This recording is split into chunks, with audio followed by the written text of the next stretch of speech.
It's May 16th, 2022. This is Roqe.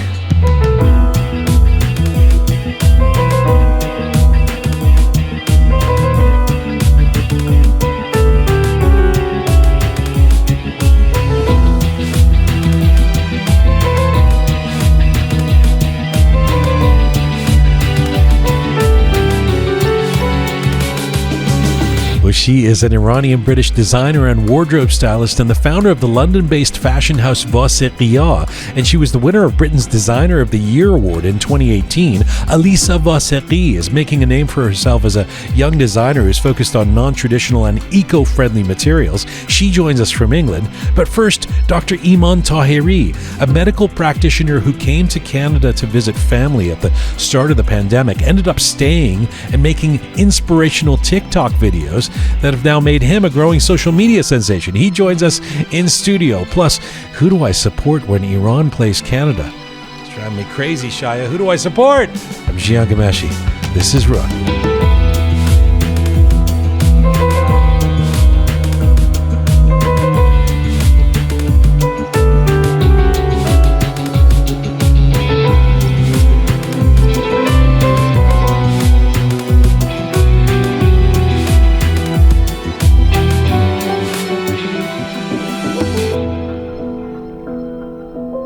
Hi there, welcome to episode 179 of Roqe. Hope you're keeping well wherever you're tuning in from around the world. Hello to you from Toronto, Canada. Salam Dustan Aziz, Durud Bar Shama.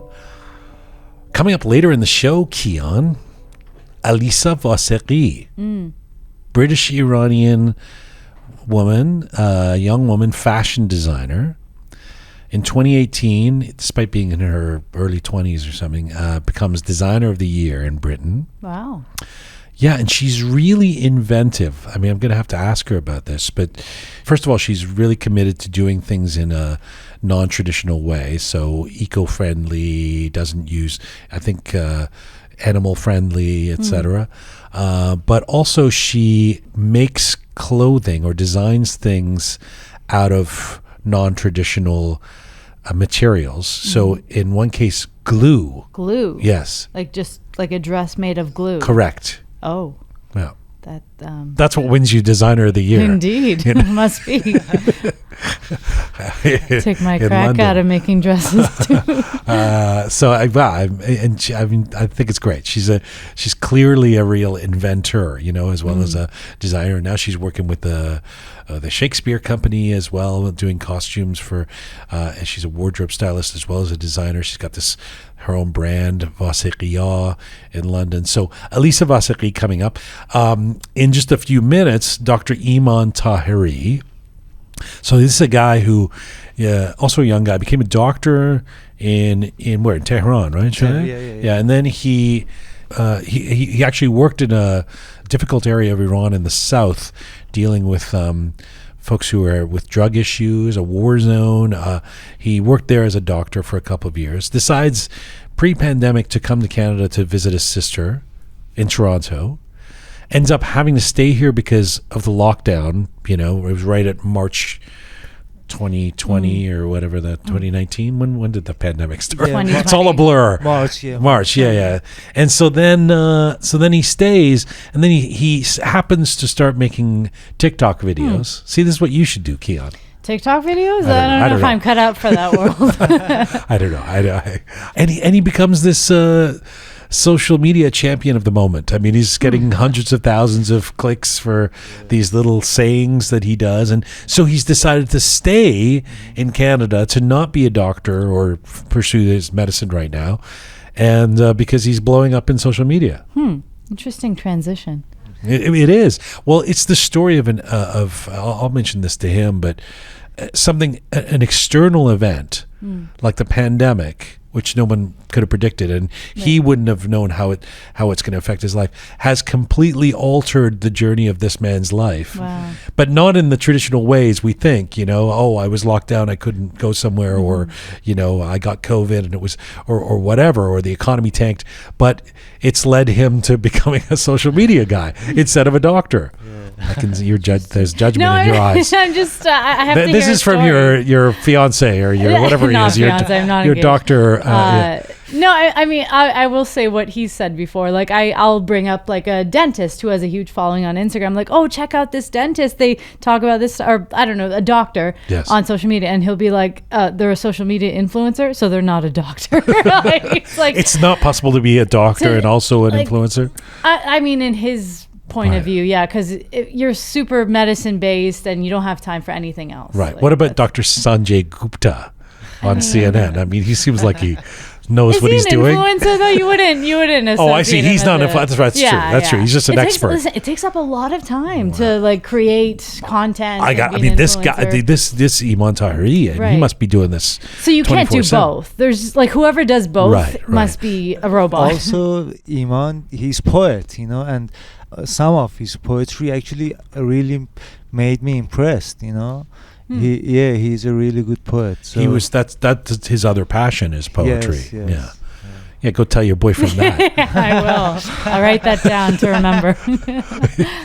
He really should be just on the show, your boyfriend. He gets name checked so much. Honestly, the poor guy. At this point, he needs to defend himself.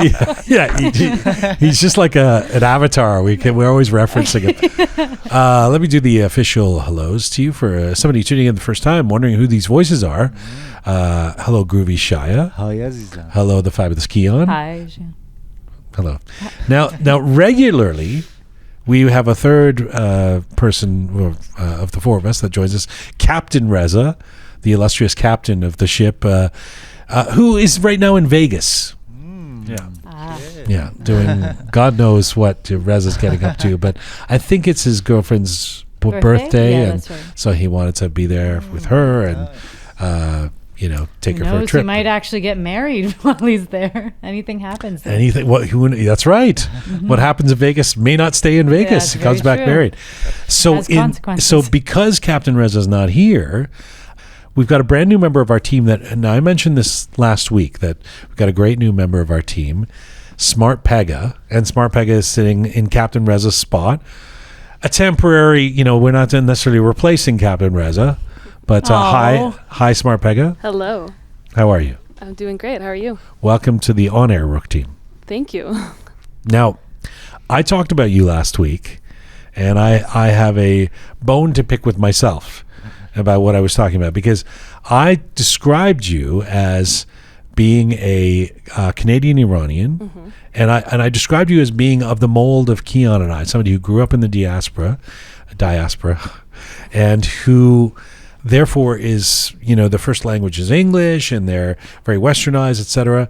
And I was lamenting the fact that Keon and I cannot speak Persian as well as you do, nor are we fluent at all, in my case, in reading and writing, and that you, hence your title Smart Pega, are this brilliant woman who has all those qualities of your English being perfect and Western and everything like that, but you not only do you speak fluently, but you can read and write, correct? Correct. Right. So Keon, guess what? What? She wasn't born in the West. I had a feeling. Yeah, There's no way. It was a complete fabrication.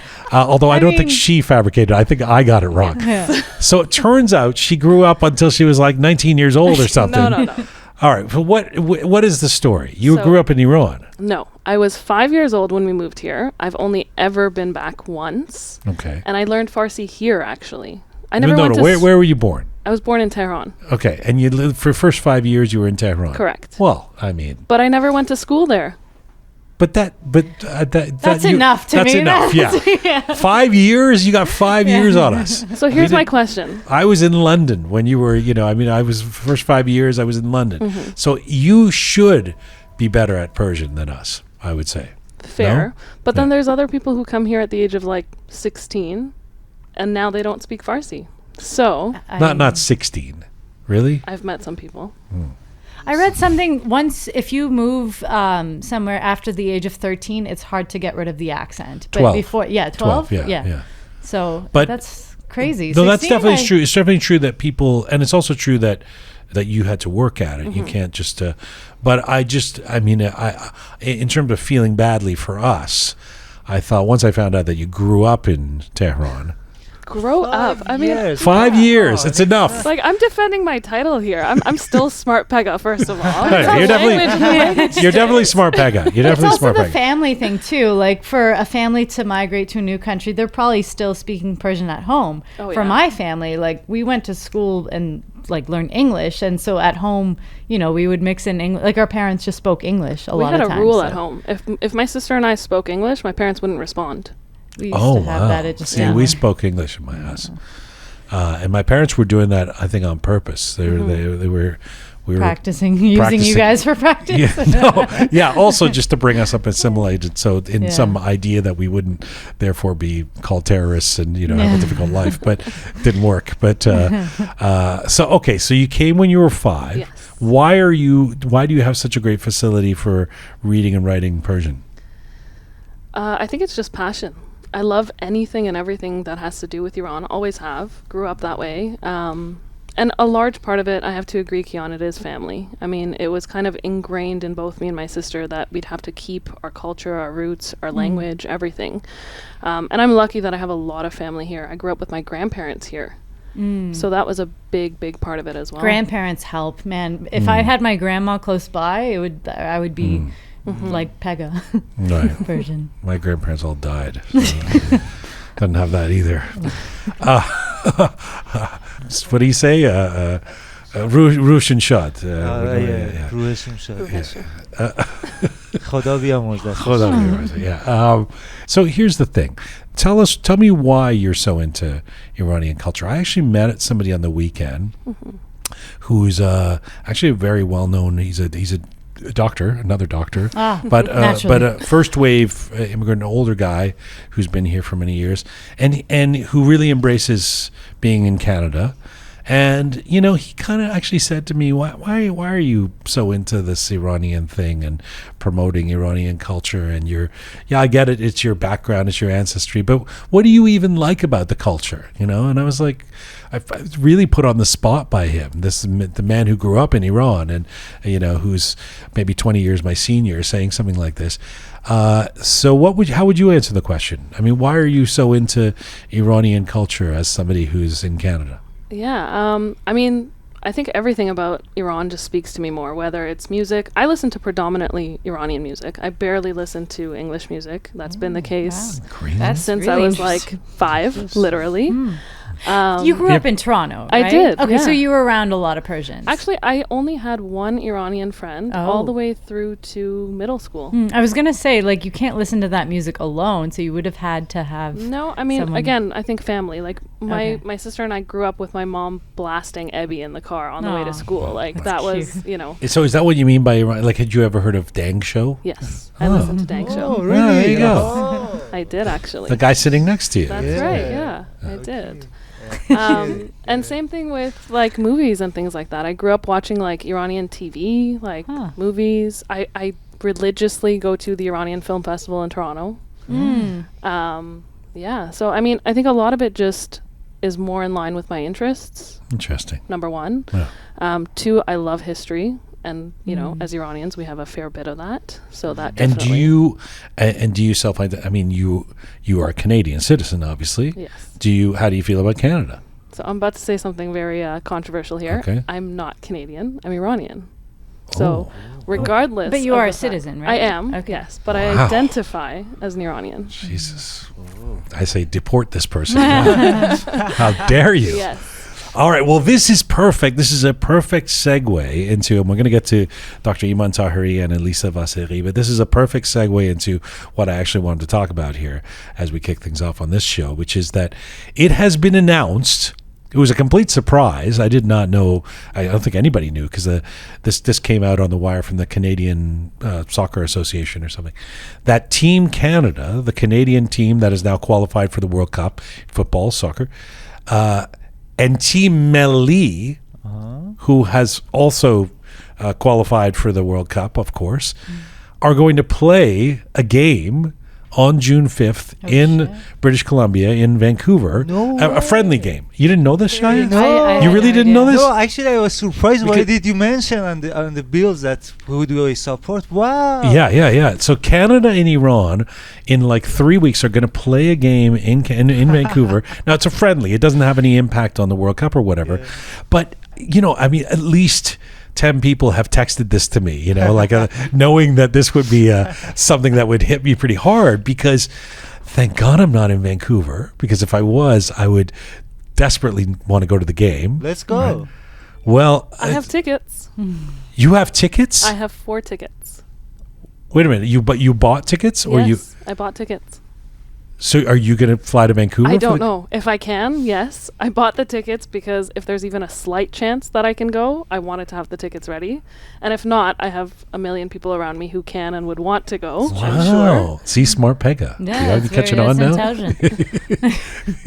Got it. So, here's the thing. Okay, so the question I've got to ask everybody, because I've been struggling with this, is if I go to this game, and this is why I don't even want to be there in person, because I would be like so confused.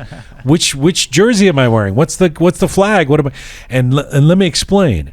There is almost nothing that would prevent me from supporting Team Canada, especially a soccer team that has struggled for decades to come to any international prominence, that is now in the World Cup and is the most exciting thing that's ever happened to soccer football in this country, really, ever.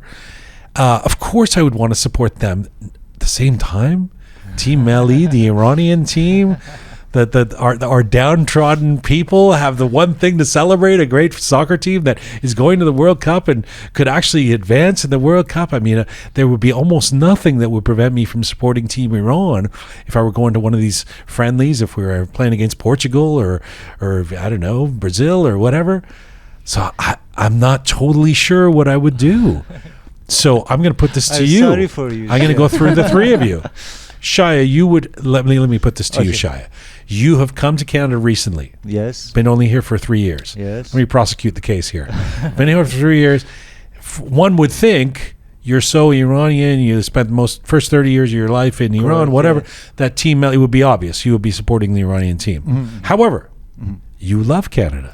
Of course. You are excited that you are now an official resident in Canada. Mm-hmm. And you may even have some... I wonder if you even one of those people who may have qualms about supporting Team Melli because of the regime and things like that. I don't know if you fall into that category or not. No, you don't. All right. So I'm going to guess between these two, you would support Team Iran. So, I mean, I'm like you. I usually go for the underdog team. Right. So in this case, I would say Iran is better than Canada. Yes. So I have to support Canada. But it's very hard for me to go against Iran. Unless it helps me to receive my citizenship faster. So then I would support Canada. Yeah. But no. So you are confused. No, I know that at the end of the day, I like Iran. Iran. I am actually not sure if... I know that you'd think that Iran is the better team, but Canada is such an ascending star team. I'm not actually sure that they're the total underdogs here. On the paper, Iran is, it's like we've been in the World Cup several times. Yes, that's true. We're the that's true. best team in Asia. So, yes, true.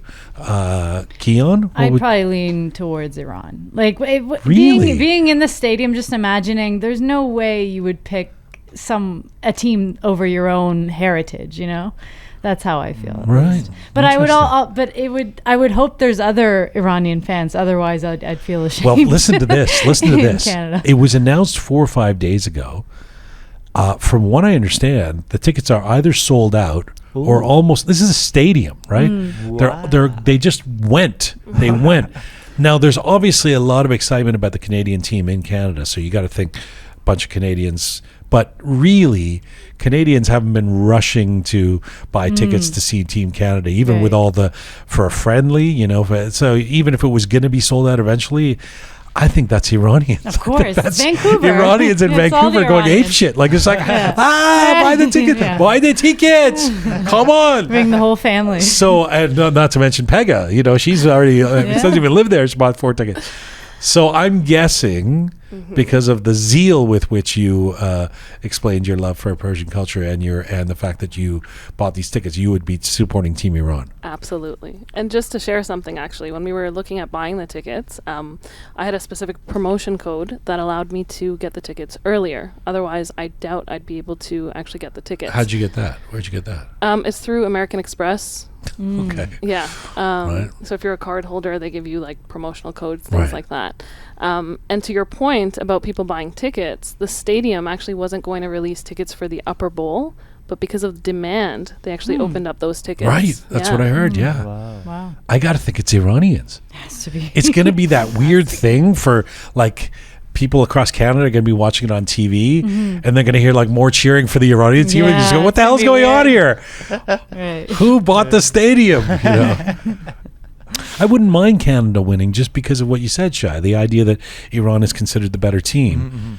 But I also think this will be, for a lot of people in the West who don't give Iran credit or don't think of them as a kind of thing. Because when that World Cup draw came out, there was a lot of people going, in the Americans and Brits who are in the same, going, no, this is going to be a cakewalk, ha ha ha, Iran, right? So I want the Iranian team to do well as well. Yes. Yeah, if this match will happen in Tehran, I think I would support Canada, honestly. Yeah, but since it's in That's true. Canada, That's true. I agree. I That think makes sense if to it me. was in Iran, I would definitely be wearing a Canadian flag. Yeah.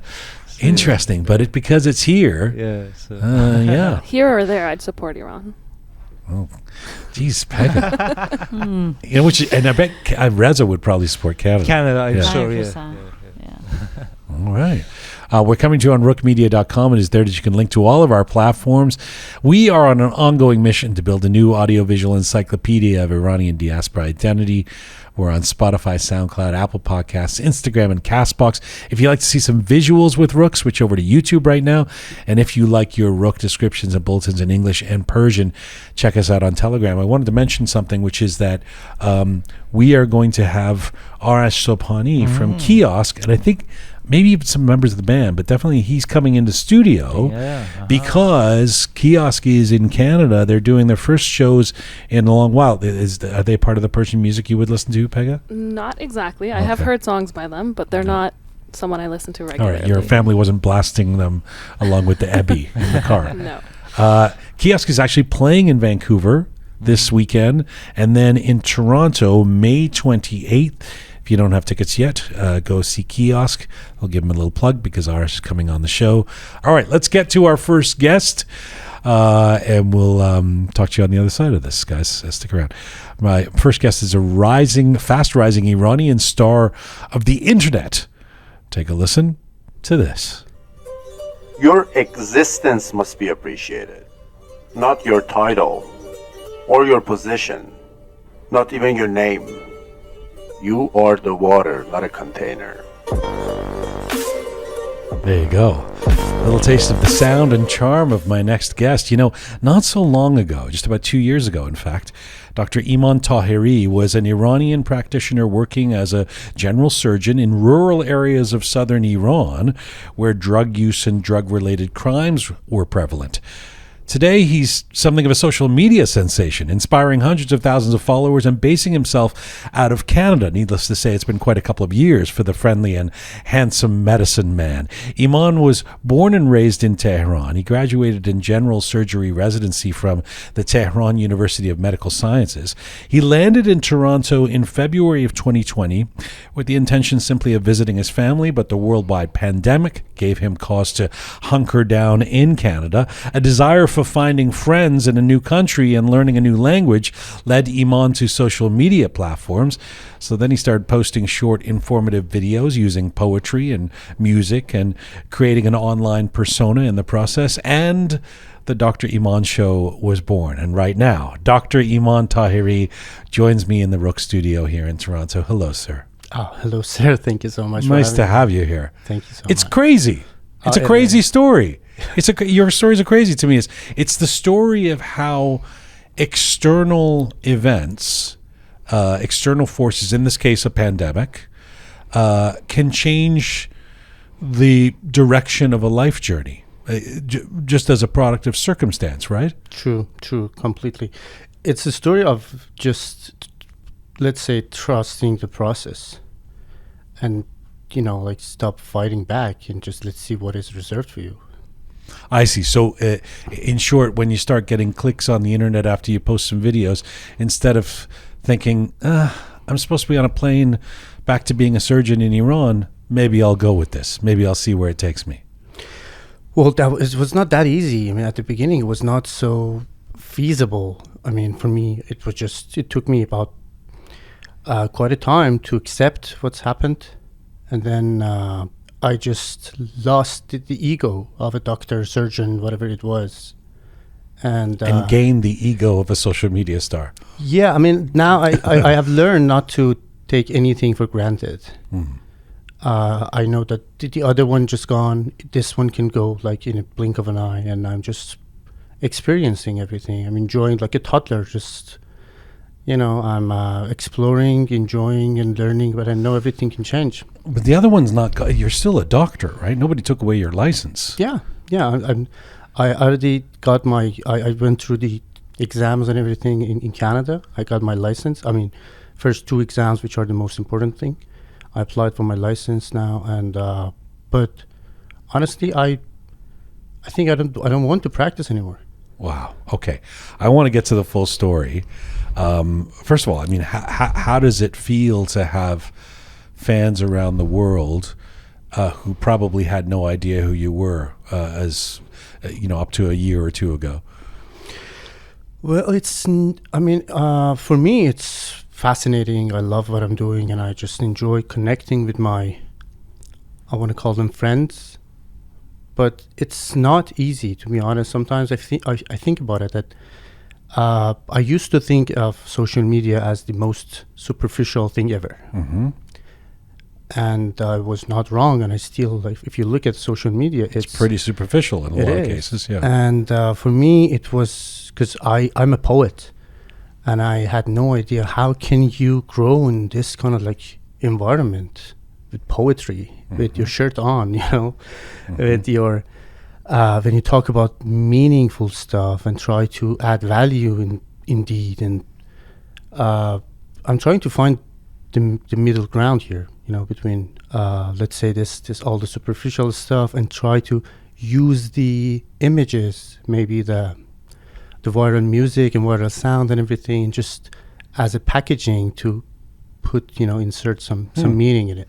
Let me come back to this, because you said a lot of provocative things there, and it feels like an eternal battle to these days to try and thread the needle of social media in terms of not being superficial, but at the same time doing the kind of things that get followers, right? I always say I'm keenly aware that if I post a video of me horsing around with my dog, it's going to get more views than an episode of The Contemporary History of Iran. But I also know what our mission is, what I really want to do here, So, but your story is that, so you were a doctor in Iran, and you were the youngest general surgeon in Iran by 2014.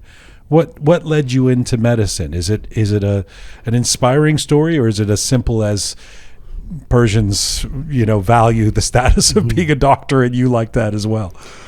Pretty much both, I guess. So my first encounter with like medicine in any mean, I remember I was at my grandparents', and it was this image on the wall, this sophisticated gentleman. He was a doctor. He was my great-grandfather, one of the first official physicians in the country, with official number was like kind of 3. Mine is like 6 digit. And I was maybe 5 years old. I asked about who's this guy, and it was so like he was in a suit. In the background, like, was the Eiffel Tower, and my grandfather started to talk about him so passionately, and I was so mesmerized with the story and the respect that I see. My grandfather was kind of like, God to me, and the way that he was talking about this guy. So, yeah, that's something. I will take it. I will take it. That was maybe the beginning of the idea of becoming a doctor, but I believe family was had their role too. I mean, my father always wanted me to be a doctor, and I think he had a big role in it, of course. Did you like it? I mean, do you? Let me ask it in the past tense. Did you like being a doctor? I do like connecting with people, and being a doctor was an opportunity for me to connect with people in the purest way possible.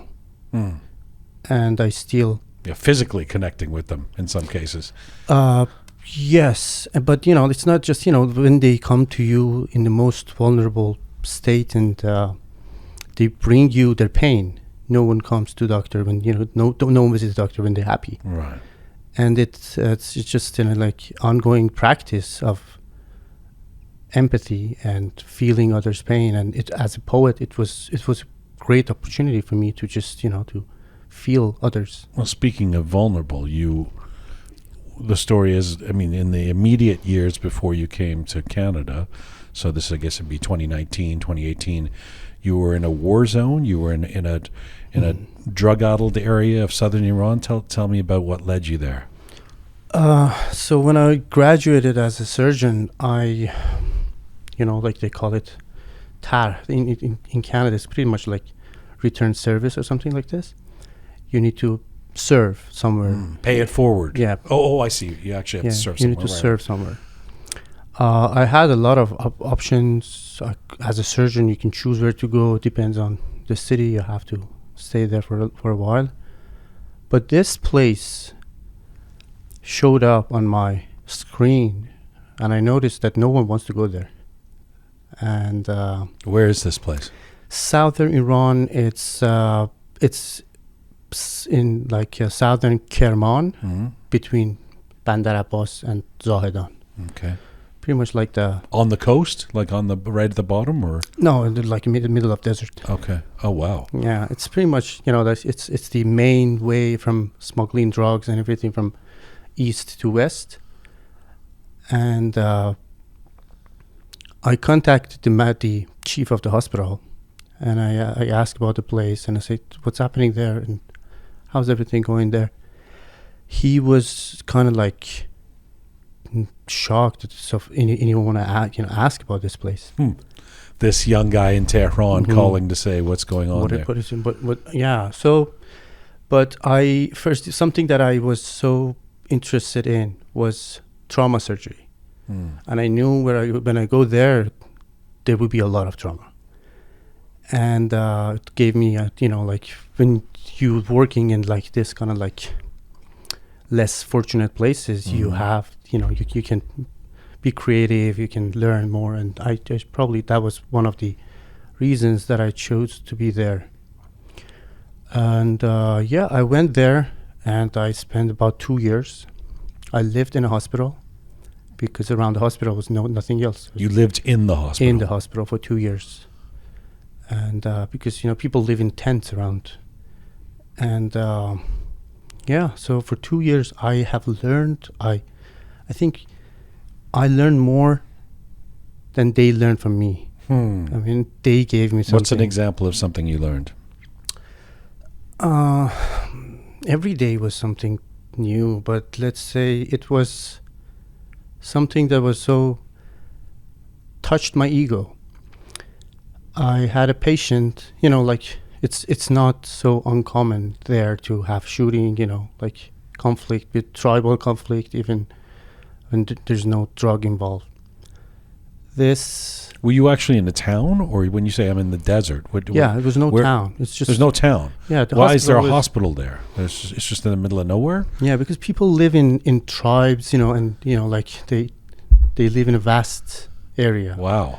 And hospital is like a temple for them. Everything happened. They come to hospital, like just bring them. Wow. Sometimes when they are shooting, they bring the shooting next to the hospital because they know they're injured, must be in a hospital soon. So what? And they're shooting each other, like these are drug crimes. Somebody cartels. Sometimes they have conflict. Sometimes it's tribal conflicts. As I said, Sorry, this is.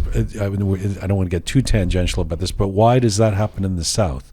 Why is that a drug area? I don't know that. So the main resource, I think, the provider is Afghanistan. So when they bring them and they smuggle through the border, and this is one of the they go through the south to come. I see. Okay, it's not far from the ocean, and like the Persian Gulf. They can just do whatever they do. Okay. Yeah, but I had this patient after like a shooting.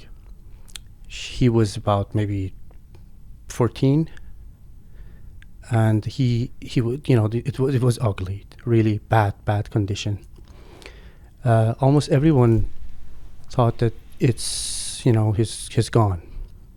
I took my chance. I take him to the operation room, and I spent hours fixing him.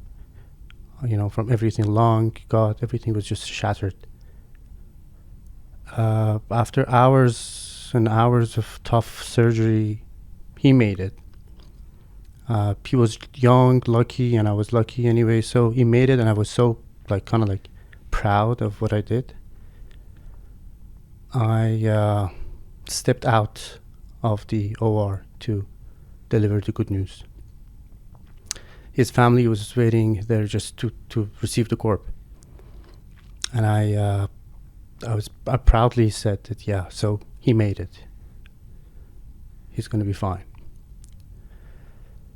His dad was shocked that he didn't die, and his mom, in that area, women do not usually talk. Whispered, next time. This is the mindset that, okay, so if he didn't die this time, he probably will next time. And I just realized what I did was, something that I was so proud of, kind of meaningless. Because when you cannot break this cycle of, I want to call it maybe ignorance, the lifestyle, whatever you want to call it, what is the point of me doing this and be proud of, what a surgery I did? Yeah, I mean, that was a lesson that I learned, that maybe suturing wounds and saving lives is, of course, it's great, but maybe changing mindset is more important. But calling it a war zone is an apt title then, because that's what doctors do in a war zone, right? I mean, you ideally heal the person, but then only to send them back to the front lines to potentially die again or get hurt again. What so you're this kid who's grown up in Tehran, I'm imagining your family was pretty well-to-do, or okay. What did you make of the people in this small town in the south of Iran, and what did they make of you? How did they accept you as this guy who's come from the big city up north, the flashy doctor all of a sudden? So these people are so generous, and this is maybe one of my let's say my favorite features, that I adopt. And I don't take things for granted. You adapt. Yeah, adapt. And everywhere I go, and I'm ready to start fresh. I'm just not taking anything with me, and I think about, I'm this, I was that. Pretty much what happened in Canada. I'm ready to start over. Why are you that way? I think it's admirable. It's great. I mean, as opposed to, I went to all this school to become a doctor, and now that's not available to me or something. I think so. I believe there are two selves, like experience selves and memory selves. I believe my experience self is so much more active than memory self. I don't remember the challenges that I've been through. Probably I don't. I'm not so proud of things that I achieved, because I don't remember the hard time. Like when I go back and I think about, oh my God, that was something to do. But I just leave the moment and I experience it, and but I know when the experience is over, it's over. Yeah, but is it, Iman? I mean, you're experiencing great success with this social media direction, right? Would your feeling be different if you weren't? In other words, I mean, would you feel the same way if you were now working as a barista you were serving coffee in Canada? Would you say, well, this is my new experience, I adapt to my circumstances? It's easier to like what you're doing now because you're getting celebrated for it, right? Well, so it was not always the same, now you can see like hundreds of thousands of fans and friends and followers. Oh yeah, this is something, but it just happened. And I don't know how, I don't know why. I cannot, like some people might say, oh, I was so precise and I knew what I'm doing. Honestly, no one knows what they're doing. It just happened. I try and I say, yeah, so this one works. Maybe it doesn't work. Maybe it works. And even if like a barista, I don't say that I didn't even think about doing something like so randomly, but I just, I think it's we need to know that things happen, like many, there are so billion things out of our control. Do you care about material wealth? I do. Personally? You do? I mean, not you want to have nice things? You want to have a nice car? That's important to you? I don't, I mean, there are, because my family is, they're doing well. And I always had everything that people can dream of. And I appreciate, of course, I'm not kind of like a monk. Let's just go back to primitive life. But for me, things are things, Yeah, of course, a nice car, a comfortable car, clean, fast car that can take me from A to B, perfect. I prefer not to drive anymore. But if someone can drive me even like that's even better. But a nice driver in a limo, you're okay with that? Yeah, I mean, it's just a car. Because you when you are in the car, you don't see what car you're in, But when you talked about the ego of the doctor, letting go of that, were you talking about the status that comes with being a doctor, the self-importance of I'm doing something important for society, or the material rewards? Being a doctor is tricky. People think that you know everything, but you know that you don't know everything. You know that you know nothing, to be honest. As a surgeon, when no surgeon can say that, yeah, I did the surgery and everything gonna be fine. How do you know? You open up the patient, you did what you had to do, you close it up. I have no idea what's gonna happen later. I don't know. I just said what I've been told to.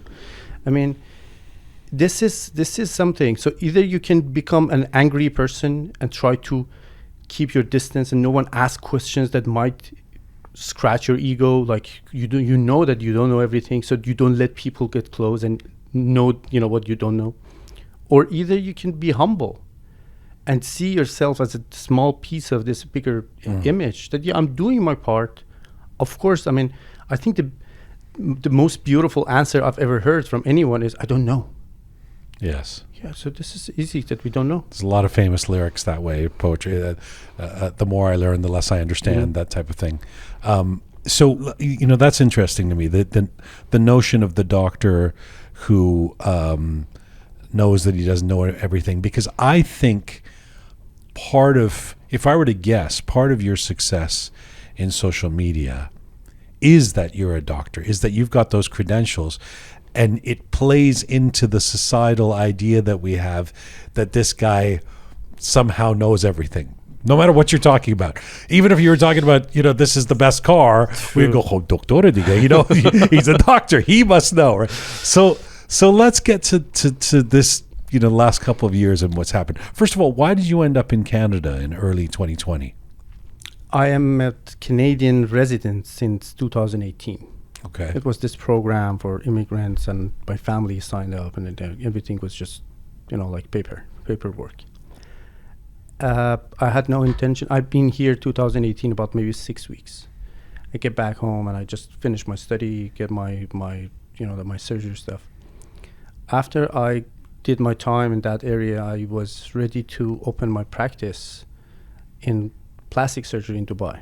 Bit of a leap from the war zone to plastic surgery in Dubai, but you adapt. Extreme, right? Yes. Yeah. So I came to, as you mentioned, February 2020, I had some time, and I said, okay, let's take a vacation, come to see my sister who lives in Toronto. I just came here to visit, about supposed to be 1-2 months, 6 weeks actually. And not long after I got here, the pandemic was announced. Yes. And flight got cancelled, everything, Right. and I was just No flying to Iran. Yeah. yeah, like you say, okay, if world is going to end, let's stay here. I mean, this is a nice place to to Right. I don't know what's going to happen, but so let's just be on the safe side. I stayed, I was like a tourist, and then I turned to some kind of like a lost tourist. Mm. And then I said, okay, the more I stayed, like everything was just so calm. Like when you are in the storm, everything is just going around. You don't know the idea of life. You just go, like a racehorse.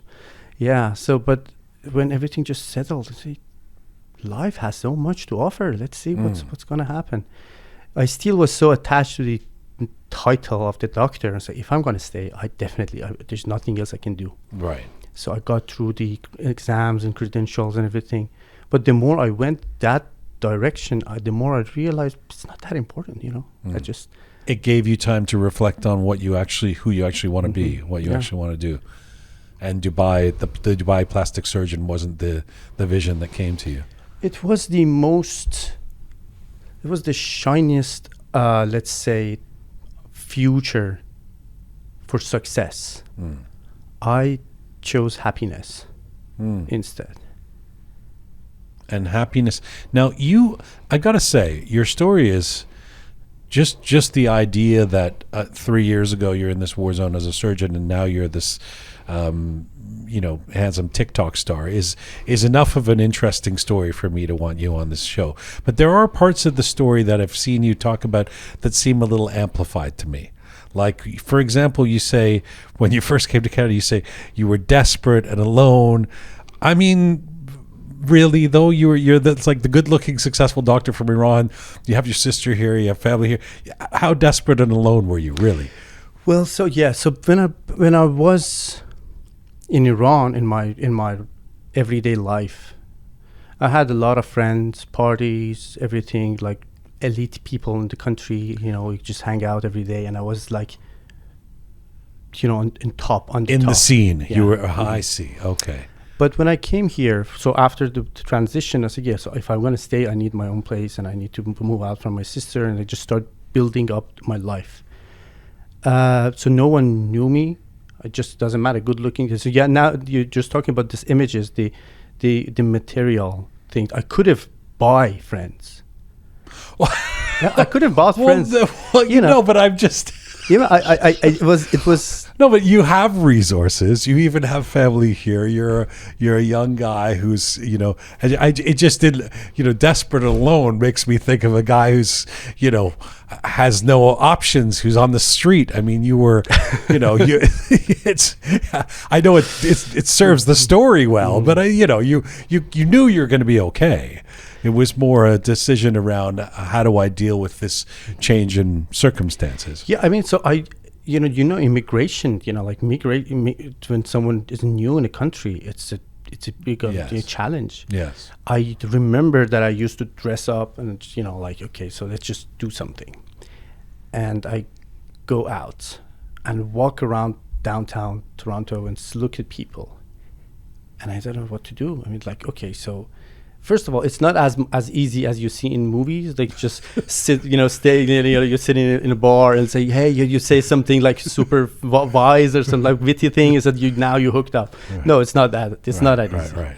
Yeah. What if you wear your scrubs? If if they know you're a doctor, does that help? Probably, yeah. But so that was not for me. I had some moments, but then I realized it's not. It's like anyone else could have had it, if had what you had. And I was just And your English wasn't great, right? No. In the beginning. No, I have still to say, not. I met you briefly, strangely enough. We actually met a couple of years ago when first few months that you were here. And I don't remember you speaking English very well. And now all of a sudden, on your video, like right now, you are fabulous and fluent. And that's you obviously did a crash course. Well, thank you. I'm far from perfect, of course. I'm still, sometimes I try. I'm smart enough to find a way to do my stuff, to seem to be fluent. But, I avoid things that I don't know how to talk about. I prefer to talk about things that I'm comfortable to talk about them. But, so I remember, I ordered a burger in a place, in a random place. The dude asked me something, I don't know, he said something about lettuce. I said, yeah, why not? Just put it in. They brought me the burger with no bun, just lettuce. I mean, what is that? Are you kidding me? I was like, no, this is what you asked for. I mean, this is definitely not what I asked for. I learned like a child, and that helped me a lot. I just listened to people. I almost read a book every week. I listen to podcasts. I just try to. It's amazing. You clearly have a learning curve. That's very impressive. So my favorite part of the story is for the guy who now has over 400,000 followers on TikTok and 5 million likes on TikTok, is that you didn't know even what TikTok was 2 years ago, right?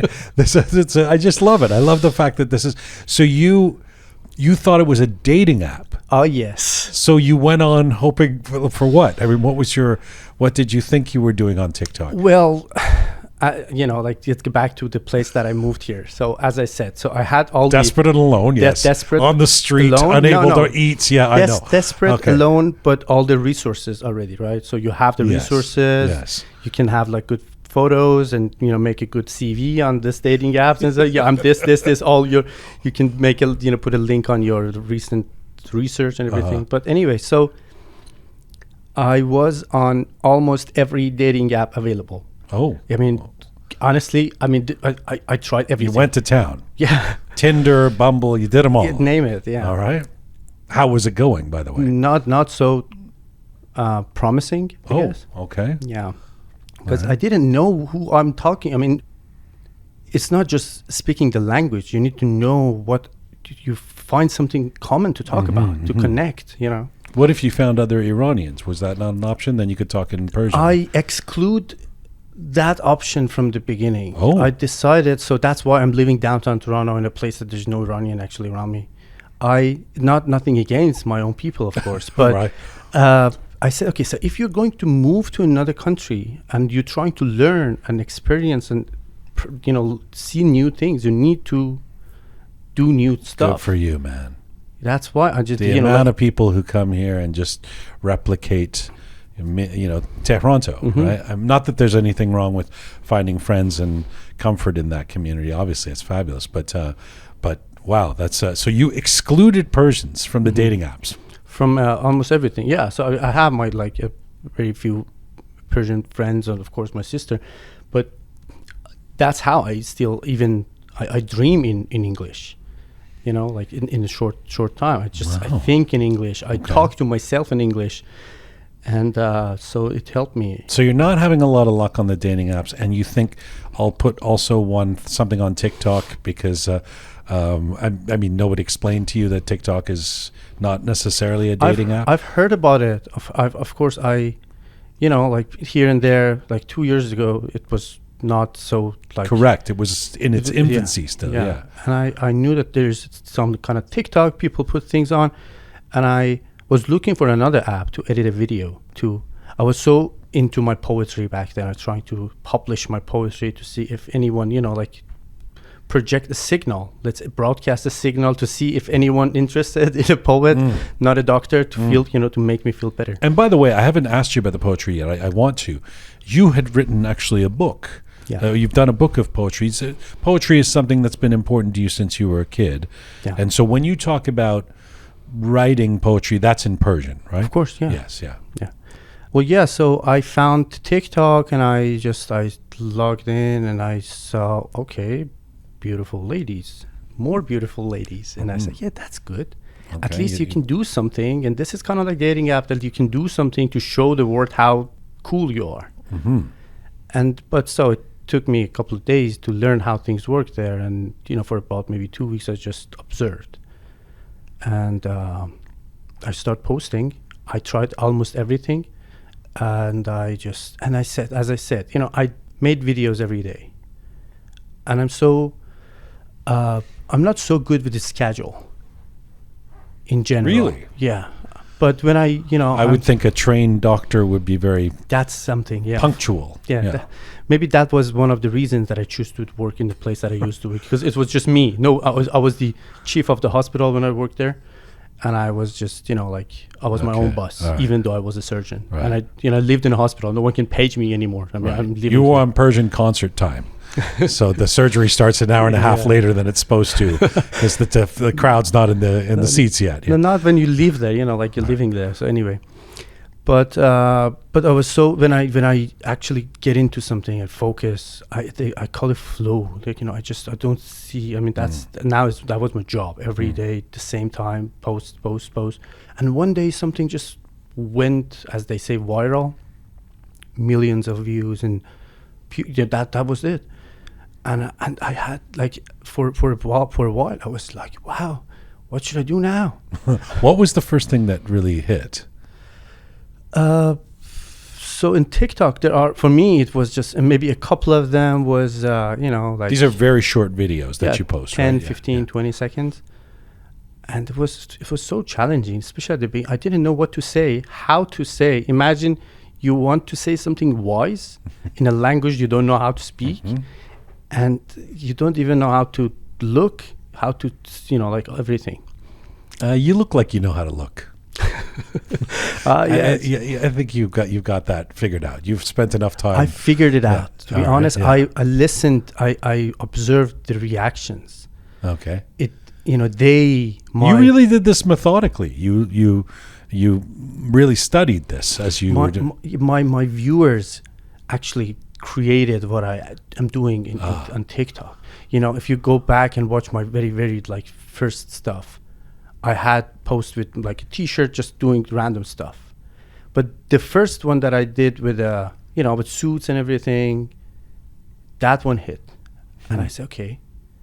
And then I tried to reverse engineer why did that one hurt? And I said, okay, so they think I'm a doctor. I mean, I am a doctor. They see the name doctor. And when they see me in this fresh, sophisticated image, they accept what I'm saying even more. It's not about the name. Yeah. They see, so he's going to the office. He just took his time to say something to. Well, there's some that you have the shirt on and the stethoscope. Yeah, you've just come out of the patient, seeing a patient. For some reason, you've got that around your neck. I learned this is it. So I just, you have 3 seconds to grab the audience attention. Even though you're going to talk about, even if you're going to talk about, you're giving them the heaven. If you don't grab the attention in the first 3 seconds, no one listens to you. And of course, you just see a doctor with a scrub and a stethoscope. Okay, so what's happening?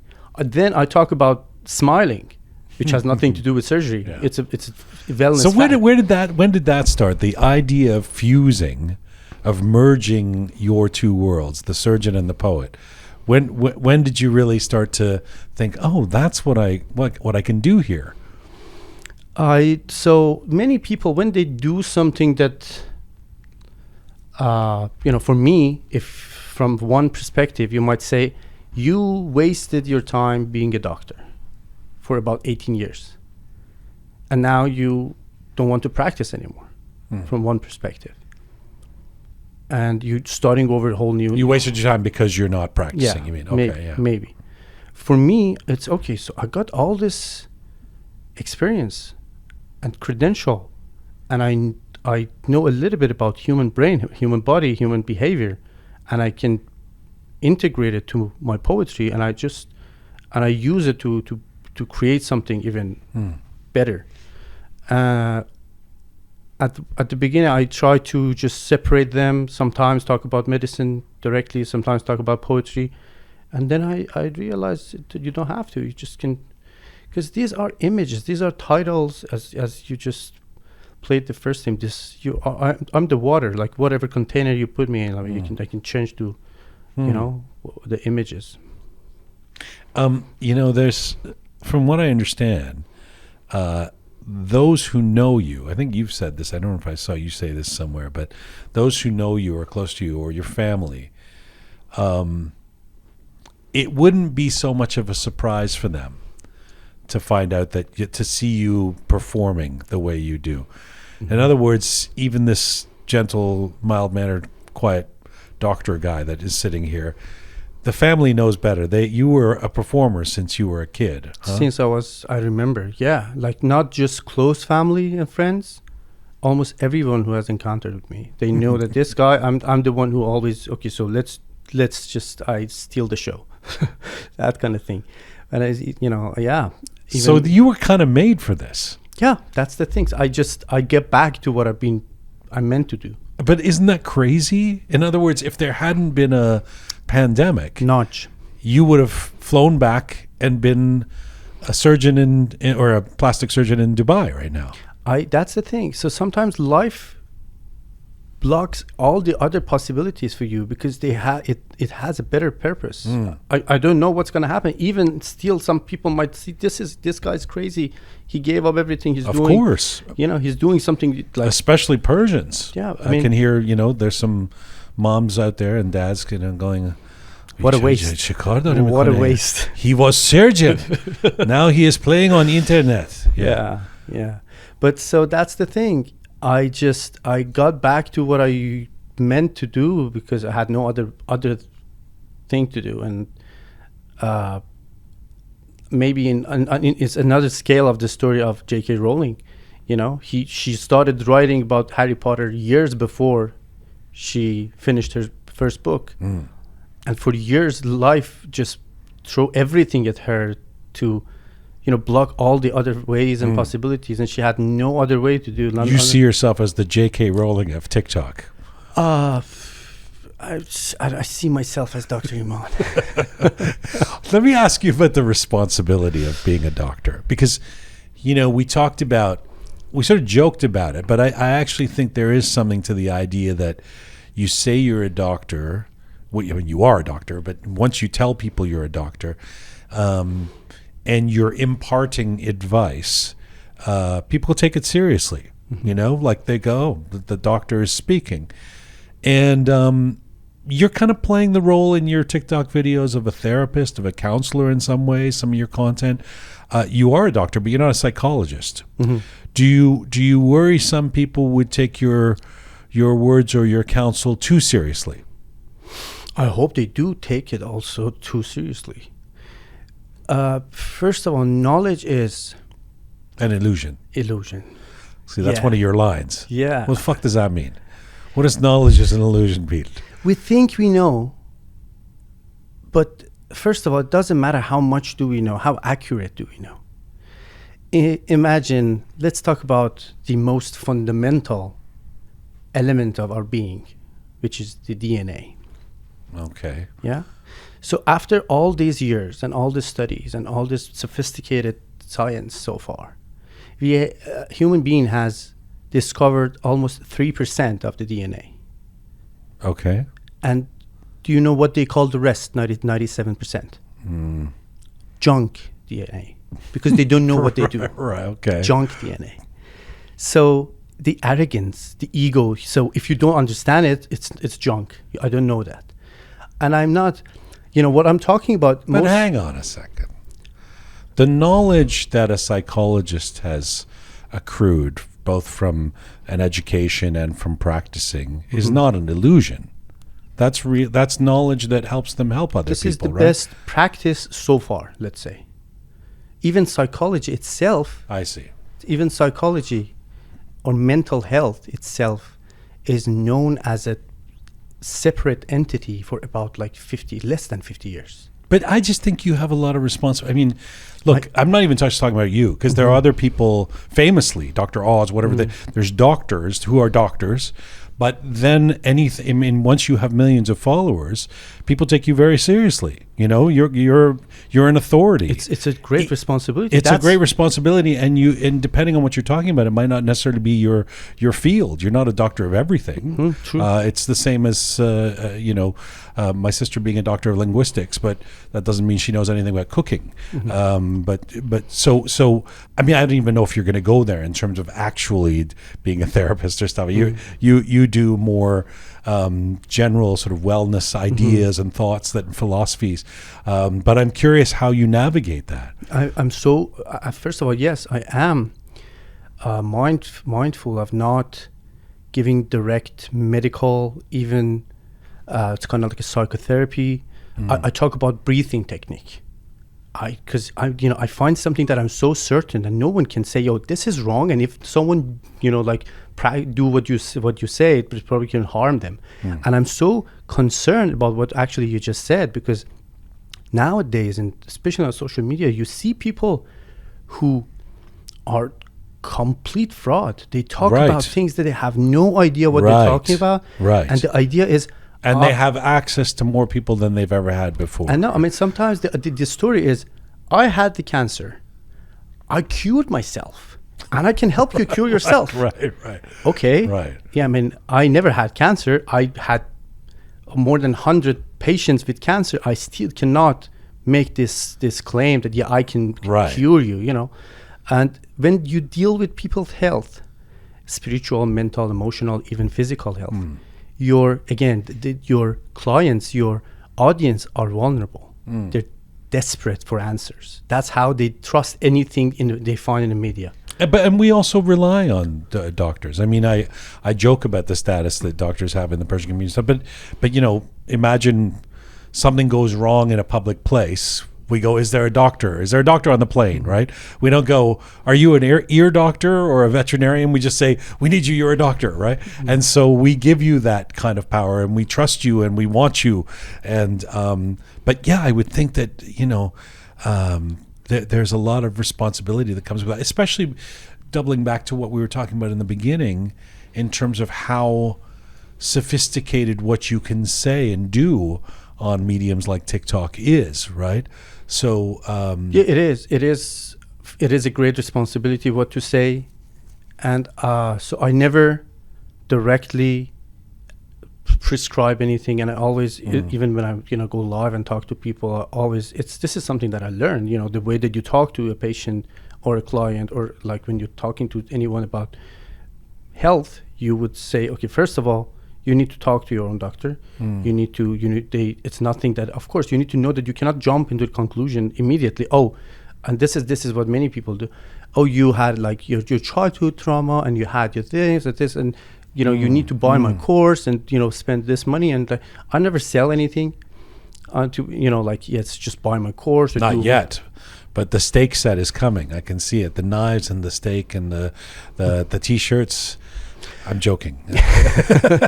Yeah, I mean, the Dr. Iman Tahari all the branding possibilities. That's the whole different story. Like even how you can monetize these kind of content. It's crazy. It's a crazy challenge. With the kind of following you have, I'd be very surprised if you don't have people contacting you about doing placements or sponsorships or all kinds of I am kind of like media. People see me, followers has different names. I have like a limited people who really trust me. They're so engaged. They're like, maybe I don't like this titles, but that's what they get, super fan. They listen, they believe in you. Yes. Those people. Yeah, I've seen them. The comments are unbelievable. I mean, people talk about, they are believable. They're very enthusiastic. You brought me to tears. You changed my life. I follow you. I follow all your posts. I mean, there's a real audience for you there. 1%, 2%. The rest are observers. They watch you, even they like you or not. I mean, that's it. It's something that I learned through social media. Don't let the numbers fool you. Like hundreds of thousands. I probably can. I will be a billionaire.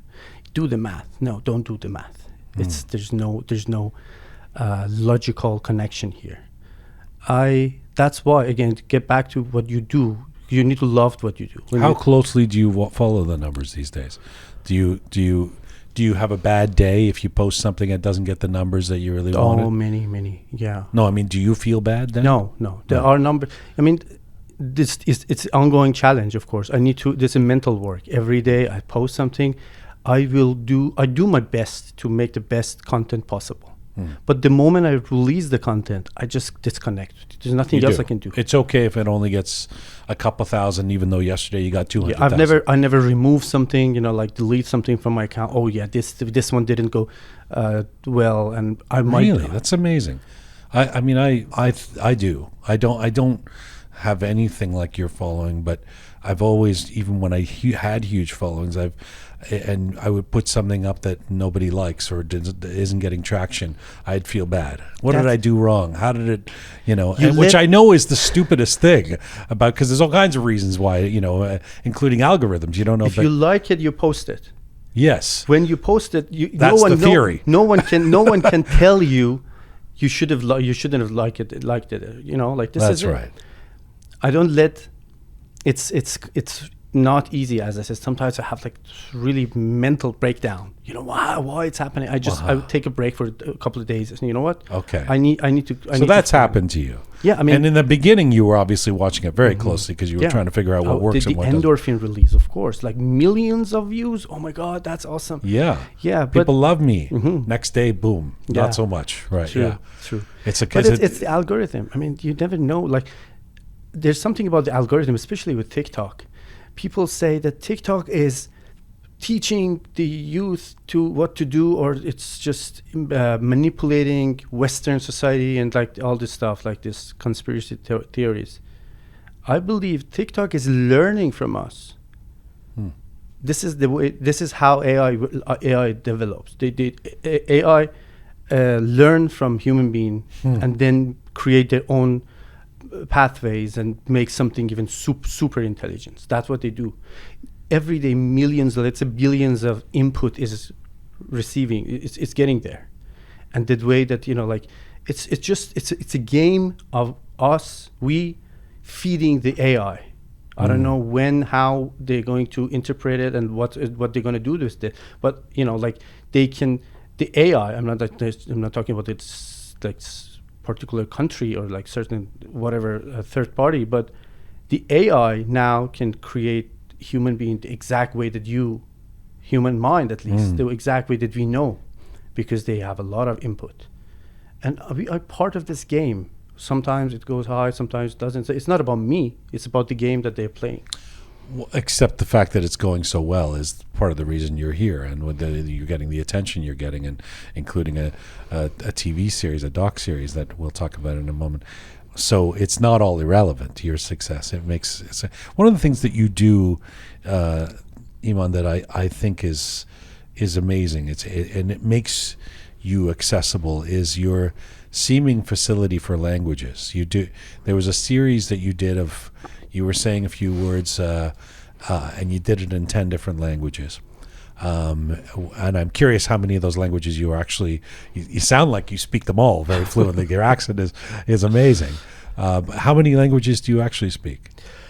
Well, so Farsi is my mother tongue. Yes. I learned Arabic in school. Okay. I speak English with this broken English. You see, sounds like you speak Turkish.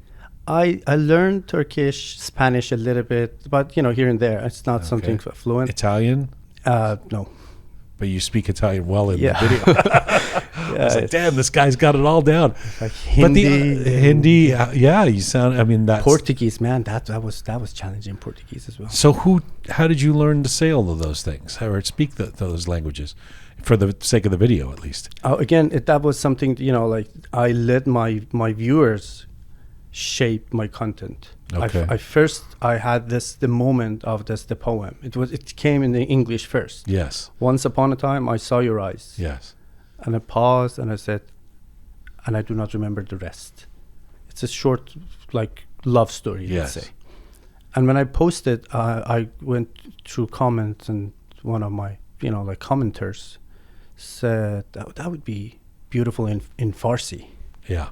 And I thought about it. Yeah, why not? Let's do this. And I did it in Farsi. Do it in Persian right now? یکی بود یکی نبود زیر گنبد کبود چشمم افتاد به چشمای شما دیگه یادم نیست. And then I went through the comment and someone said, oh, what about Spanish? Okay. And can you remember the other one? Can you remember them right now? Can you do it, the Spanish, for example? I'm not sure if I can remember Spanish. In Arabic it was في يوم من الأيام رأيت عينيك ولا أتألم بعد ذلك. That was the Arabic. But the other thing you do in terms of language, which is really quite beautiful, is that you do ASL, or American Sign Language, or is it called, or just sign language? I don't know if it's American. Where did you learn to do that, or is that something you've always known, or is that something? No. So those who know me since I was like a teenager, I used to sing with music, like lip syncing, and do all this hand gestures. That was something that I remember even like before teenage. I worked with patients with hearing impairment, patients that I in Iran, and I learned from them a little bit here and there. I just tried to learn sign language, first Persian sign language. When I moved to after all the stories. Oh yeah, sorry, I'm just sign language is obviously different in every language. Wow. Yeah.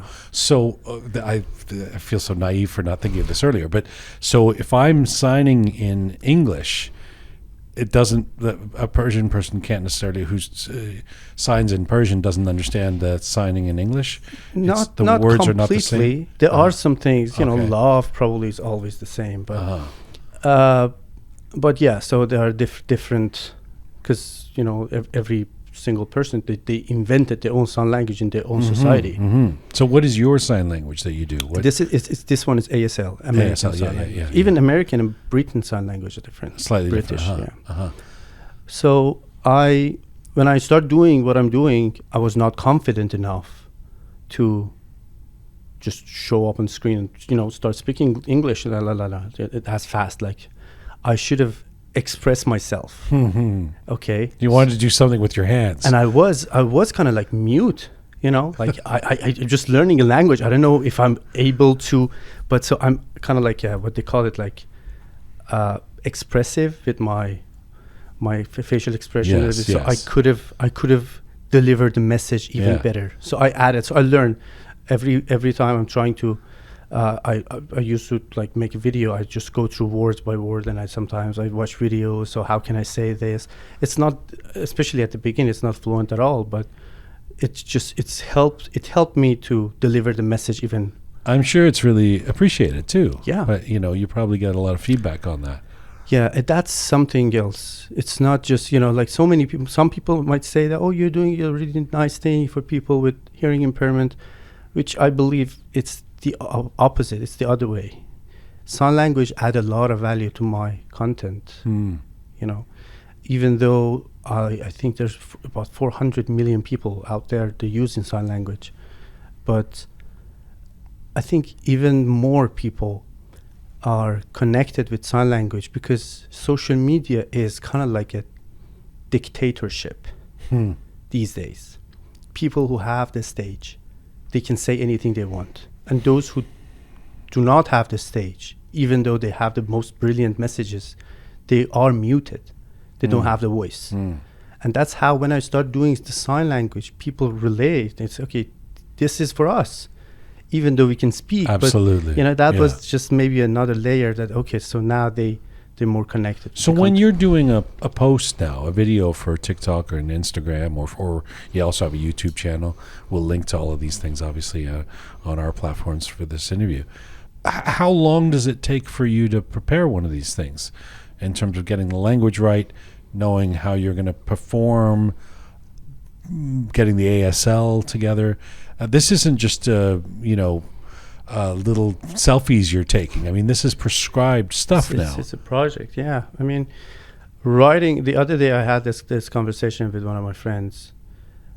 Writing the poem, the recent poem that I posted, it took me 10 minutes. Making the video took me 4 hours. Especially like a 30-second video takes 4 hours. Yes. after about 18 months of working every day, more than 20 hours a day. Wow. Focusing on, Wow. thinking about, it's a full-time job. It's even more than, it's 2 full-time jobs. Wow.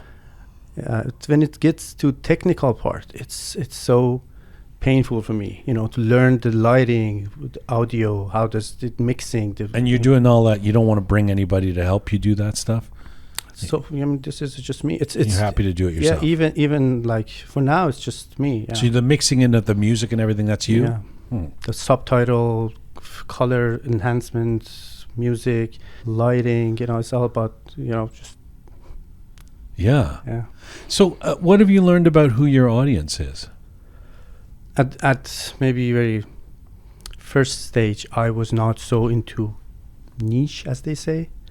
I was like, I'm talking about life. Anyone can relate.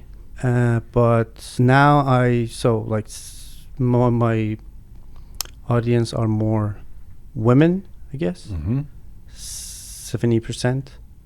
Well, those platforms are female dominated, Mm-hmm. Like Instagram is for sure. Yeah, and the the age ranges between like 25 to 55.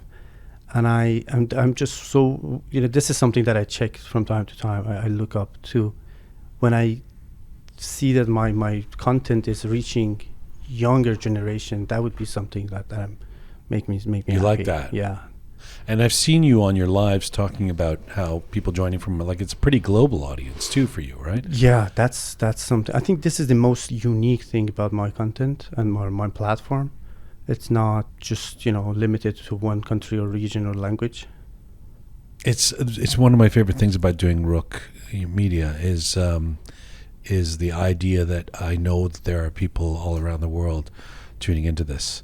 It's such an amazing feeling. And for me, because I didn't grow up in Iran, to know that there's people listening to us right now in Tabriz and Mashhad and Shiraz is really cool, Yeah. It's something that you just couldn't experience 20 years ago. It just didn't exist. But technology has allowed that to happen now. True. How do you hope to keep growing the Dr. Iman show? And tell us about this. This is a revelation to me. I didn't know that you have a network TV series that's you're going to be working on. You just told me as we were getting ready for this interview, and so that's huge. What is it? What you're going to Mexico and doing something? What are you doing? Well, this show is it's a network. It's a TV network called Townhouse Network. Mm-hmm. That they talked to me about a show that I'm going to have. The first season is in Mexico. The idea is me as a doctor, surgeon, poet, who is life enthusiast and just trying to talk to people, learn new stuff, traveling around the world and finding the secrets of well-being, wellness, what people doing there in the country. Like for first season in Mexico, I go see places with, like, they have the fire ceremony, they have the cacao ceremony and all this. That was my idea, actually. So let me go places and talk to, not just see beautiful cities, but find extraordinary people and ask about their practices. I think I know the part of the medicine, let's say Western medicine, but there are so much more to learn. And will this be in English or in? Yeah. That's huge, man. Congratulations. That's exciting. Also, it sounds like you're going to be traveling a lot. I hope so. That's what yeah. You're up for that. You don't need to be grounded in one place. That's the way that I always lived, with no anchor, I moved to Canada with a suitcase, and I'm ready to go even with a backpack now. That's amazing. And what would your I think I've got the answer to this. I would have thought it was a more contentious question when we started off, but now, listening to you talk, it sounds like you really love this. What's happening right now? If you were to have to choose between your old life of being a doctor and a surgeon, what you trained for 18 years, all of what we talked about, even though you're a super young guy, and this new world of working in media and social media and creating this content, I'm guessing you're choosing where you exactly are now, huh? Yeah, of course. I enjoyed. I was proud of what I've done before, and today is probably the best day of my life. Tomorrow will be the best day so far. You know, like I'm just living it every day, one day at a time. How do your parents feel about this new direction? Oh my God, my dear, yeah, my dear parents. They're lovely. They are. Yeah, I mean, my parents are the best. My mom is my first spiritual teacher, spiritual mentor. She was the one who talked to me about spirituality, about self-love, about self-awareness at a very young age. And she loves my poetry. She has this something about, it's something that my mom has this kind of like, you know, like in groups on Telegram and you know WhatsApp groups that moms have, and they sent some spiritual stuff together. Yeah. And one day she called me. She said that one of the members in the group sent a video of me, not knowing she's your mom. Yeah, I love it. Send it. Say, listen, this guy is talking about what you used to you talk about. And my mom said, yeah, because he's my son. That, you know, that so day. So she's sold. Yeah. She's in. Mm-hmm. What about dad? Oh, yeah. So that's another story. My dad is, he's the boss. He's kind of like a boss kind of dad, of course. And so he always wanted to be proud of me anyway. So I made it to the top of the medicine, as I think I did, to make him proud. And so that was a huge change for me to pivot to what I'm doing. For a really long time, he didn't even talk about it. Not that he didn't talk to me. He just talked like, and from time to time, say, "What about your exams?" He was hoping it would go away. Yeah, so he probably will give up, you know, like And from time to time, he used to ask about, so what about the exams? Good. I mean, I passed this one. What about the next one? I passed the second one. Yeah. But so now he just, you know, he reached to the level, you know what? Do whatever you want. Yeah, because he sees that, the feedbacks are coming. Yeah. Like his friends are telling him, Iman is doing great. Like, look at him. I said, yeah, is he? Like, the other day he called me, how many followers do you have? I said, what are you talking about? This guy said you had 1 million followers. No, I don't. Yeah, that's amazing. That's he'll come around. Yeah, he had I mean, it is an adjustment from youngest fabulous surgeon to TikToker. How are we doing with the dating apps? Are we still on all the dating apps?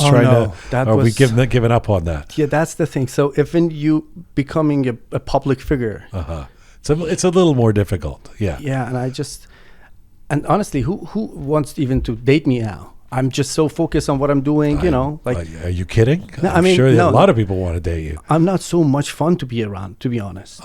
You know, like if I'm so focused on writing, reading, doing, listening to podcasts. I don't even have time to call someone and spend hours on the phone. You know, I'm just so focused. You think you would be an inattentive partner? I cannot, because, you know, when it comes to relationships, I will put everything. I'm not kind of like a balanced kind of like relationship guy. And I know if I find someone to start a relationship with, I probably will stop doing what I'm doing.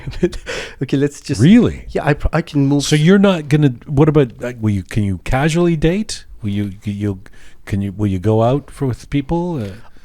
Nowadays I'm so limited with my, you know, even my social interactions, because, you know, I just, you know, the world is going back to reopening, and I still don't have real connections in the real world now. Like, I just go places here and there, but it's tricky. Have you not had people propositioning you on the online? I'm sure you. Yeah. I'm sure people are sending you photos and saying, "Yeah, tell me when about are you coming to Esfahan?" Tell me about it. Well, what happens with that? I mean, do you ever respond? Well, I'm professional, Yes. and it's not something new for me to be targeted, you know, like, but I know, so this is professional for me. I would rather to meet and date someone that has no idea. Doesn't what know I'm doing. about your success on. Oh, interesting. So anyone you're interacting with on the basis of the Dr. Iman show, even if it's not somebody who has anything to do with the production of it, obviously, but somebody who's reaching out to you from, hey, I live in Ottawa, I just want to say you're great. You consider that professional? Yeah, I respond respectfully. I try to be nice as much as possible, but my name's Kathy. I'm coming to Toronto. Can we meet up for a coffee? You would say no. I mean, I've never done that. Wow. But sometimes people get offended. Say, just a coffee. Yeah, okay. And you say no. Yeah. Wow, I mean, all right. because it's not about that person. If I do this once, it probably will get more. Sure.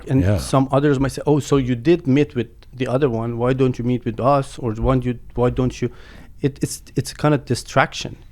Right. And but you're a human. I mean, I don't know anything about dating apps. I've never done it actually. But I mean, isn't that, you're a young guy, you're single. I mean, do you go, Bumble, the woman chooses, and you find somebody you like, you go out on a couple of dates. What's the big deal? What's the problem? Apparently, there are so many fake accounts under my name on dating apps these days. Oh, people are dating you. It's just not you. Yeah. I sometimes, from time to time, I receive some messages. Oh, isn't it you? I mean, no, it's not. Right. But I had a great time with you last night. What? I was at home. Yeah. Okay. Yeah.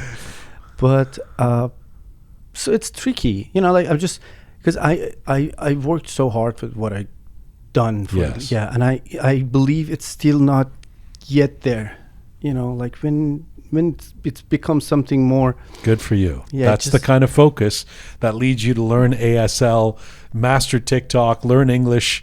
I mean, all the things you've done in 2 years of being here in a new country. It's really, really impressive. Let me finish off with asking you about one of your sayings, and you tell me how this applies to you. This is one of the things you say in one of your videos. You say, you're not here, you're talking to the audience. You say, you're not here to succeed, you're here to try. Exactly. I love it. This exact, I don't know what they call it, like maybe quote, it came to me on my dream twice. And it was the voice of a lady right before I wake up. She told me, you're not here to succeed, you're here to try. And I woke up and I was like, wow, what was that? I mean, I wrote it down and I definitely will work on it more. But it explains everything. Success it's a random event. What happened for me for one video that I don't know why it happens. It could have not happened at all. But it doesn't mean that I should stop trying. I try not to succeed. I try not to have a regret. When you don't have regrets and you have nothing to regret, I tried my best. This is exactly when you posted. Is there anything else you could have done? No. So just let it be. If it works, good for you. If it not, you have no regret. Success is something, I think these days we have too much value in it. It's not as important as we think it is, and it's definitely sabotaging our happiness. Dr. Iman Tahari, it's been a pleasure. Thank you so much for coming in here. I'm so excited for what lies ahead for you. I'm looking forward to this travel series, seeing you in different parts of the world, and hope you'll come back. Thank you so much for having me. I really enjoyed it. Thank you, brother. Dr. Iman Tahari, surgeon, poet, man behind the popular TikTok and Instagram channels, The Dr. Iman. Iman Tahari joined me here in the Roqe studio today.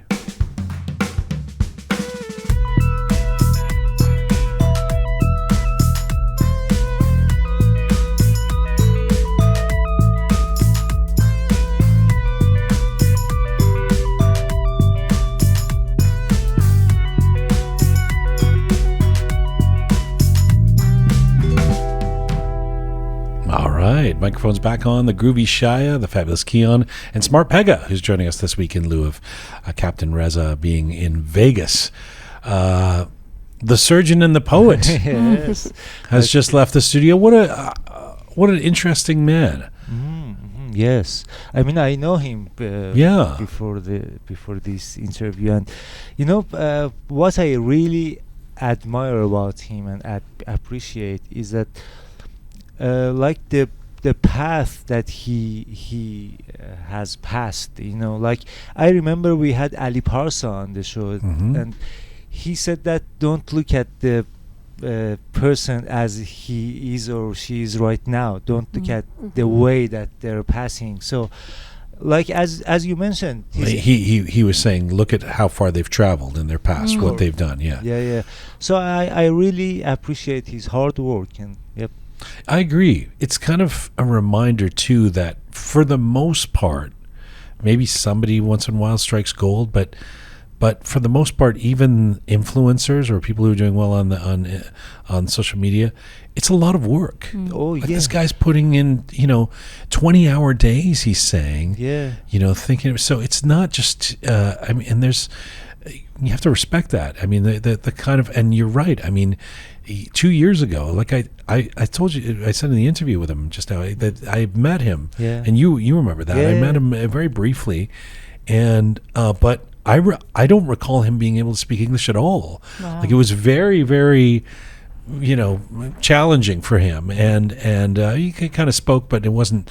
And I mean, he's in 2 years, he's absolutely fluent, and that's hard work. If I was to, I don't know, move to Germany and try to learn the language, it would take me at least a decade to even be able to carry a conversation. So, and he said it himself, one of the biggest blessings, if you will, that he was given is that he's adaptable.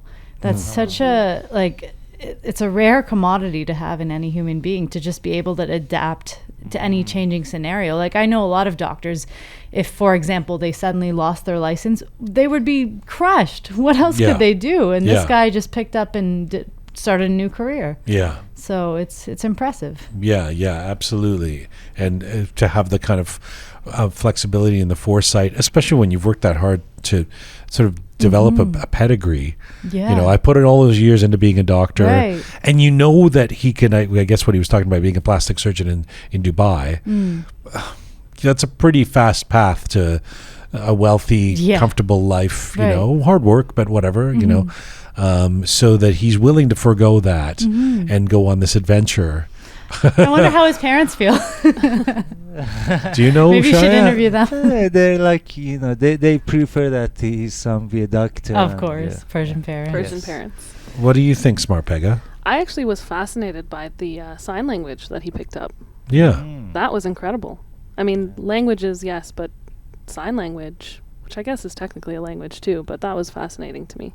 Yeah, and had you thought about the fact that there's different sign languages for different languages? No, I didn't know that. It was fascinating. Yeah, because he said he learned Persian Sign Language.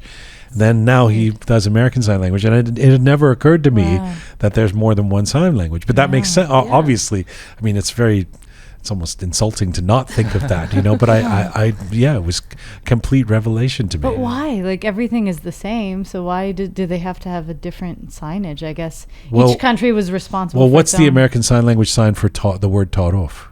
Oh, well, I mean, that's one word. No, but I mean, like the dog, languages are cat. different. But he was saying that there are some words that are the same, like love. I thought that was amazing, that love is universal in sign language. Yeah, let that be a lesson to you, young Pega. Love is universal, no matter what the language. Still sounds better in Farsi.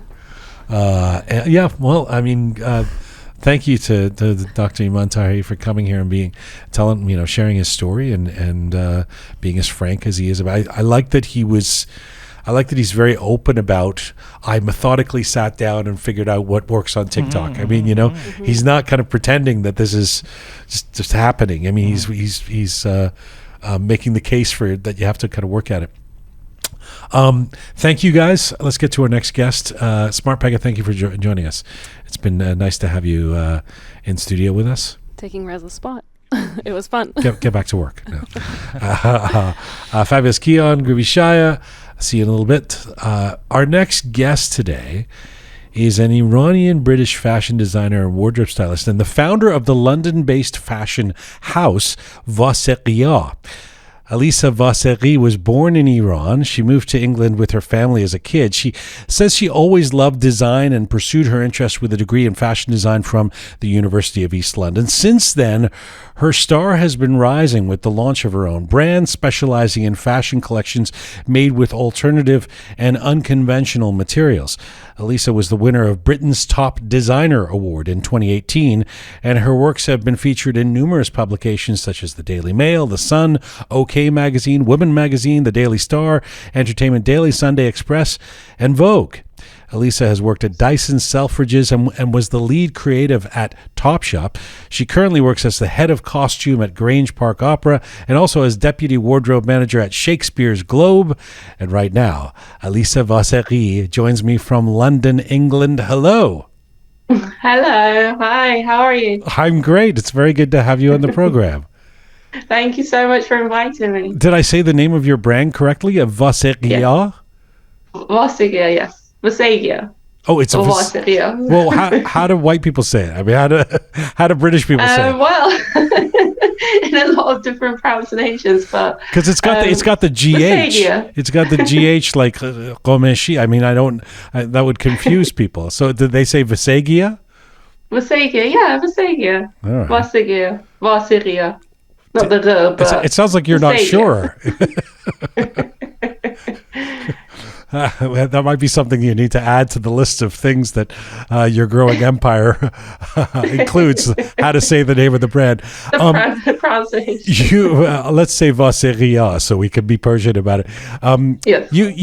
I mean, you're still in your 20s. You're very impressive. What does it mean to receive the Britain's Top Designer Award? Did it change your life and the way you are perceived in the fashion community?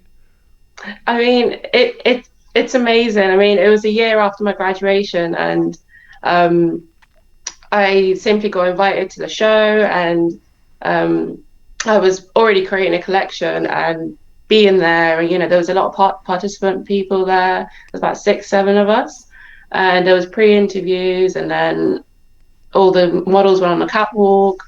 It was very, very surprising because I didn't think I won. And as soon as the models came off, I just went backstage and started packing up all my stuff. And I was like, let's go, we're done. And then everyone was looking for me. Everyone was like, where have you been? Everyone's calling your name on stage. Where are you? And I was like, why is everyone calling my name on stage? It's been amazing. I mean, it's an amazing award to win. I've met a lot of people in the industry since winning the award. It's opened up a lot more opportunities for me. It's been amazing. Why didn't you think you would win? Is that just modesty? Surely No. There was a lot of talented people there, like a lot. And I don't know, I guess I just had a bit of self-doubt at the end of the show. And I was like, I've probably not won. I'll just go back and pack my stuff. But it was amazing being there. And I love it. It sounds kind of like a scene in a movie where you're headed towards the door and they come and get you. No, you've won. And the lights shine. Yeah, it's brilliant. So congrats on launching your own brand in the last few years. So tell us about the mission behind the Vaseghi brand. Since the age of 10, it's always been my dream to have my brand. And I've literally, since the age of 10, I've gotten my 18-year-old goals, 30-year-old goals, 50-year-old goals. They're all written down, and I always knew what I wanted to do, and I make sure that every year I'm a step closer to what I want. And my goal was at the age of 18 to move to London. So I grew up in a city called Plymouth, in Devon in England, and my dream and my goal was to move to London and study fashion and launch my brand. So that goal has been ticked, and I've done that. And then my next goal, I'm not going to say what it is, but when I'm there, it will be there. Oh, you're not allowed to say. It's like Fight Club. No, you can't say. You're not allowed to say what. Can't say it until it happens. Right. So we can't know what the 30-year-old goal is until you turn 30. No. But surely you're on your way. But what did you want to? I mean, I know you're committed to non-traditional and alternative materials. When did you know that was going to be part of the mix of what you wanted to do with your own brand? So from like the age of 10 and when my dream goal was to have my brand, be a fashion designer, I was modeling, and I was helping a lot of, college students and university students with their graduate shows, and I was doing a lot of magazine work for them. And I always used to look at people's design work, and it was very inspiring to see what people have done from their research, and just a whole story and the process of what they've got on a piece of paper to what they've created in a 3D look. And it always inspired me. And I guess with my work, I love making garments and clothes from different materials that you wouldn't usually think to make clothes out of. So, for example, I went to college and I studied fashion design, and in college we had a final show, and for my final show I made clothes from PVC pipes. So it's like plumbing pipes. And pipes? Yeah, so plumbing pipes, the plastic tubes that, where water runs through, and the sewage and everything. But I got my father to cut them up, and he cut them up, and I made it into this 3D dimensional top. And the bottom half was knitted using the plumbing pipes. So it's like massive plumbing pipes, and I knitted felting wool, which I got from the farms in like across Devon and Cornwall. And so the whole collection was knitwear, and it was all like 3D plumbing pipes. And I just love shape, and like as a brand, I'm inspired by neuroscience, architecture, just like different nature, different materials. Let me come back to the neuroscience, but can I just ask you, because I've having been to some fashion shows, sometimes I see something that a designer is doing, and especially like the top design, the Alexander McQueen or something, and everybody's cheering for it, and yet it doesn't look like anything that anyone would ever practically wear. So is plumbing pipes something that you could actually produce for more than one person? Like, would it be something that or is it no, I mean, I guess I'm being actually serious about it. Is it about the doing something creative in terms of design, or is it actually about creating something that people will wear?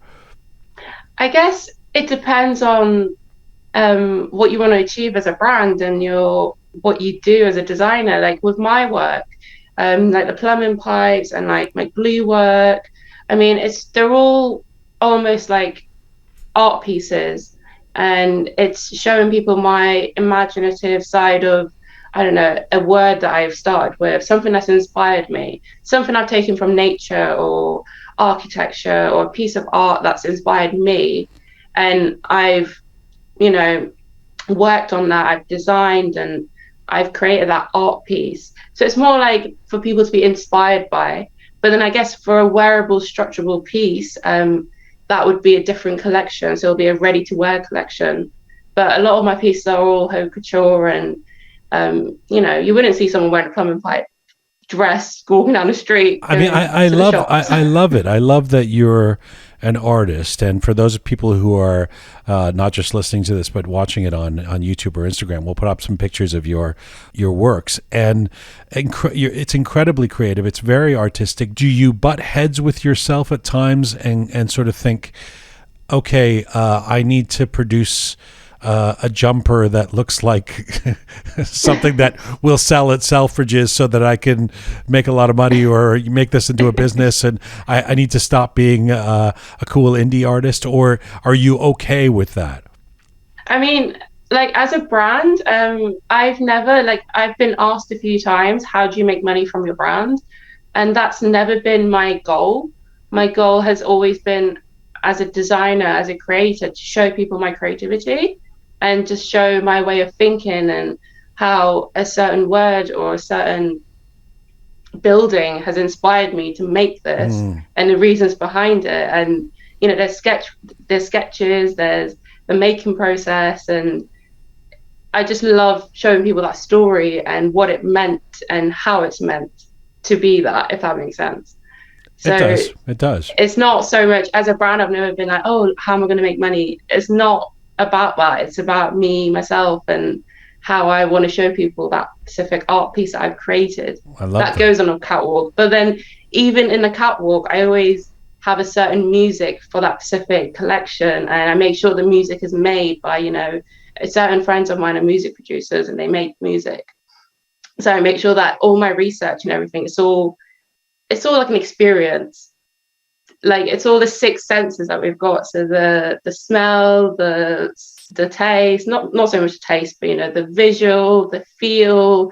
It's making people feel a certain way to see in and be in there, if that makes sense. And your Persian parents never say, and they never say, why don't you make, I don't even know if they have an accent, why you don't make a t-shirt that everybody buy and then you make millions of dollars like Fatima, she's an engineer, Make a t-shirt. I'm like, no, Dad. I don't know. But no, my parents have always been supportive of my crazy ideas, and they're always like, do what makes you happy, follow your dreams. Oh, that's great. What is the glue thing? I know that you're known for your work with glue. Tell me how you integrate that into your fashion. So it was in university. So when I moved to university in London, it was our second year at uni, and we had a module that we were given a specific word. And within that word, they said you can do anything you want, you can make what you want. And prior to that, it was very restricted. So they would say you can only do this, or you can only make that. And as a person, I don't like a lot of restrictions. I like to just, get creative, do what I want, and, do with that. But I guess it's university and you have to do different modules. But it was the second year, and our tutor said, do what you want, but here's your word. So they gave us, I had the word migration. So I looked at migration of energy through the body and the body movement. And then that led me on to neuroscience and connecting of tissues in the body. And a lot of my research was on brain scans and connective tissues. And that module, migration, we had, I think there was one lesson, and they said you need to produce 5 pieces of, A4 board and show us your research. And I went home that evening and I was like, I don't want to make 5 boards. I'm going to make a fashion film. And I've never made a fashion film in my life. So I didn't, I know how to record, but I don't know how to edit. You've never made a what? What was the word? You say I've never made a what? A fashion film. A fashion film? Yeah. Oh, okay. So instead of making 5 boards, I wanted to make a fashion film to show my research and the research that goes on behind it. And so I went home that evening and I said, I'm going to make a fashion film. I have no idea how to do this, but I'm going to do it. I'm going to find a way. So I got one of my housemates and I put her in this black tube, that I just quickly sewn up. And I got a camera from university and I took 966 images. And within taking those pictures, so I got to do loads of body movements, and it was a migration of energy through the body. And I got to do some really cool movements. And I took all those 966 images and I got my laptop and, instead of recording and editing, I got the images and I downloaded some software on the laptop and it was a screen recorder. So I was flicking through images forwards and backwards, and I found a song that I thought would go well with, the whole feel, the whole look, and I was flicking back and forth. So I screen recorded it, and that was my way of editing. And then the next day I took that into university, and my tutor was like, where's your 5 boards? And I said, oh, I don't have one, but I have a fashion film. And basically within that module, he was very surprised. He really liked the fashion film, and I explained my process and what I created, and basically that led me on to doing a lot of film work and photography, which I self-taught myself later on, but there's a reason for that, but I'll come back to that. But the glue work, that's where it all came in from. So a lot of my research was neuroscience and connective tissues, And I always had this idea of making clothes out of glue. So I called my parents up and I said, I'm going to make clothes out of glue. But what does that mean, making clothes out of glue? What does it actually mean? I mean, it was just an idea. I mean, before I did PVC and, the plumbing pipe. So I thought next challenge would be to make clothes out of glue. And I had this thought for ages, and I was trying to process how I would do it and how I would make it. And in that module, because we had to make a final piece of migration, within my research and everything, I went online and I ordered loads of glue from this website. And then I got it, and I still remember my first glue gun was the cheapest glue gun. I think it was like $15.99 from their website. It was the smallest, cheapest thing. And I got that, and then I just started sampling and pressing it on different surfaces to see what I can make. I just started exploring, and those different surfaces I tried, so like tiles, I tried wood, I tried loads of different surfaces, but obviously it's glue, so it would stick to the glue. The glue would stick to the surfaces. And my final, resolution was water. So hang on. I'm take a couple of steps back here. This is probably a stupid question, but the thing is freaking me out. So are you talking about you want to make clothing where you glue pieces of material together, or are you saying that the clothing itself would be glue? The clothing itself would be glue. So materials would be glue. What? But the only way to make a material that doesn't stick on surfaces was to do on top of water. So, I remember at that time I didn't have a bathtub, so I was using my best friend's bathtub, who lived down the street, which was fine. And I went to her house with all these glue, and I was sat in her bathtub, and I was just making like all this glue material on top of water. And I think it took me a couple of months to make it, but I was just producing loads and loads of material of glue. And through experimenting and through trying different surfaces and different techniques, it's taken me a lot of years to get to where I am now, to redefine it, make it a lot thinner. But what does it feel like to wear a garment made of glue? I mean, it's like latexy sort of material. Huh. It's not hard. sticky. It's not like hard. It would feel I guess I'm thinking of wax or something. Wouldn't glue harden? I don't even know what I'm talking about. It's like a soft sort of plastic. Huh. It's like a soft lace. It's like lace. It feels like lace plastic. Oh, okay. Yeah. But it's not. It depends on what part of the garment you use and what. There's like different layers you would add on for a certain specific shape or, yeah. And what kind of garments have you made of glue? So my first garment was the university project, migration, and it was this 3D dimensional piece, and it had like different colors in it. So there was blue, there was hints of gold, silver, and different shades of blue. And from that, I went on to using that for my final year at university, which was featured at Graduate Fashion Week. And that was a whole collection made of simply glue and Sophie Hallett lace. So I was one of the finalists for Sophie Hallett lace, and they provided us a box full of Sophie Hallett lace, which is, have you heard of Sophie Hallett lace before? No, I don't know what that is. So a lot of designers like Gucci, Chanel, so Kate Middleton's wedding dress was made from Sophie Hallett lace, and they provide the best quality and luxury lace for like bigger brands. Okay. But as a university project, I was one of the finalists, and they gave me a massive box full. So I combined my glue work with Sophie Hallett lace, and that was my final year collection. But I also made glue shoes. Glue shoes? Yeah. Yeah. Excellent.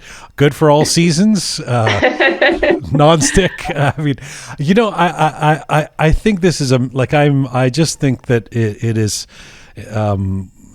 great that you have this kind of wondrous creativity and that you're channeling it into what you do. And I'm not surprised you were winning designer awards because you're thinking outside the box. Clearly, I'm also thrilled that you're Persian. Like, I don't know what kind of Roshan parents you have who are like, do you want to be a doctor or engineer? I'm going to make clothing out of glue.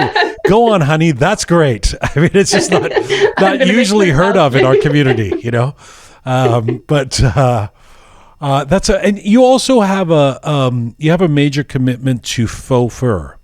Tell me about that, and tell me about, I mean, I guess people have heard this kind of reasoning before, but tell me why you believe that we shouldn't be wearing real fur. So as a designer, I've always been I'm very passionate about animals. I love animals. Even my final year university, in my dissertation, that was all about faux fur and against animal fur.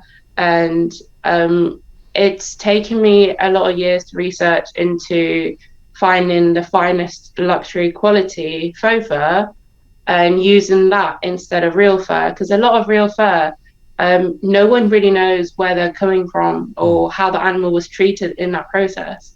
No one really knows unless, you know, the designer has specifically told you that, you know, no animals were harmed in the process of getting that real fur. But to me, as a brand and as a designer, you can get best quality faux fur that feels like real fur, but no animals were harmed in that process. So it took me a couple of years to find a good manufacturer where I can get the best quality faux fur that, you know, when you touch it, it feels the softest thing you would feel. Like it would feel like real fur. And as a brand, I really want to push that out. And I launched my faux fur coats and my hats 2 years ago. And every year I'm wanting to add more to the collection. So this winter I'm going to have a new collection with a different sort of twist to the faux fur. And every year I'm adding little bits and new accessories and new parts. But yeah, it's taken me a couple of years to research. But the manufacturer where I get the faux fur, they give a certain percentage of their profit to PETA and loads of other animal charities and organizations. So everyone that buys from me, that I buy my materials from, you know, it's all going to a good, valuable charities. And I guess at this point, there's no reason.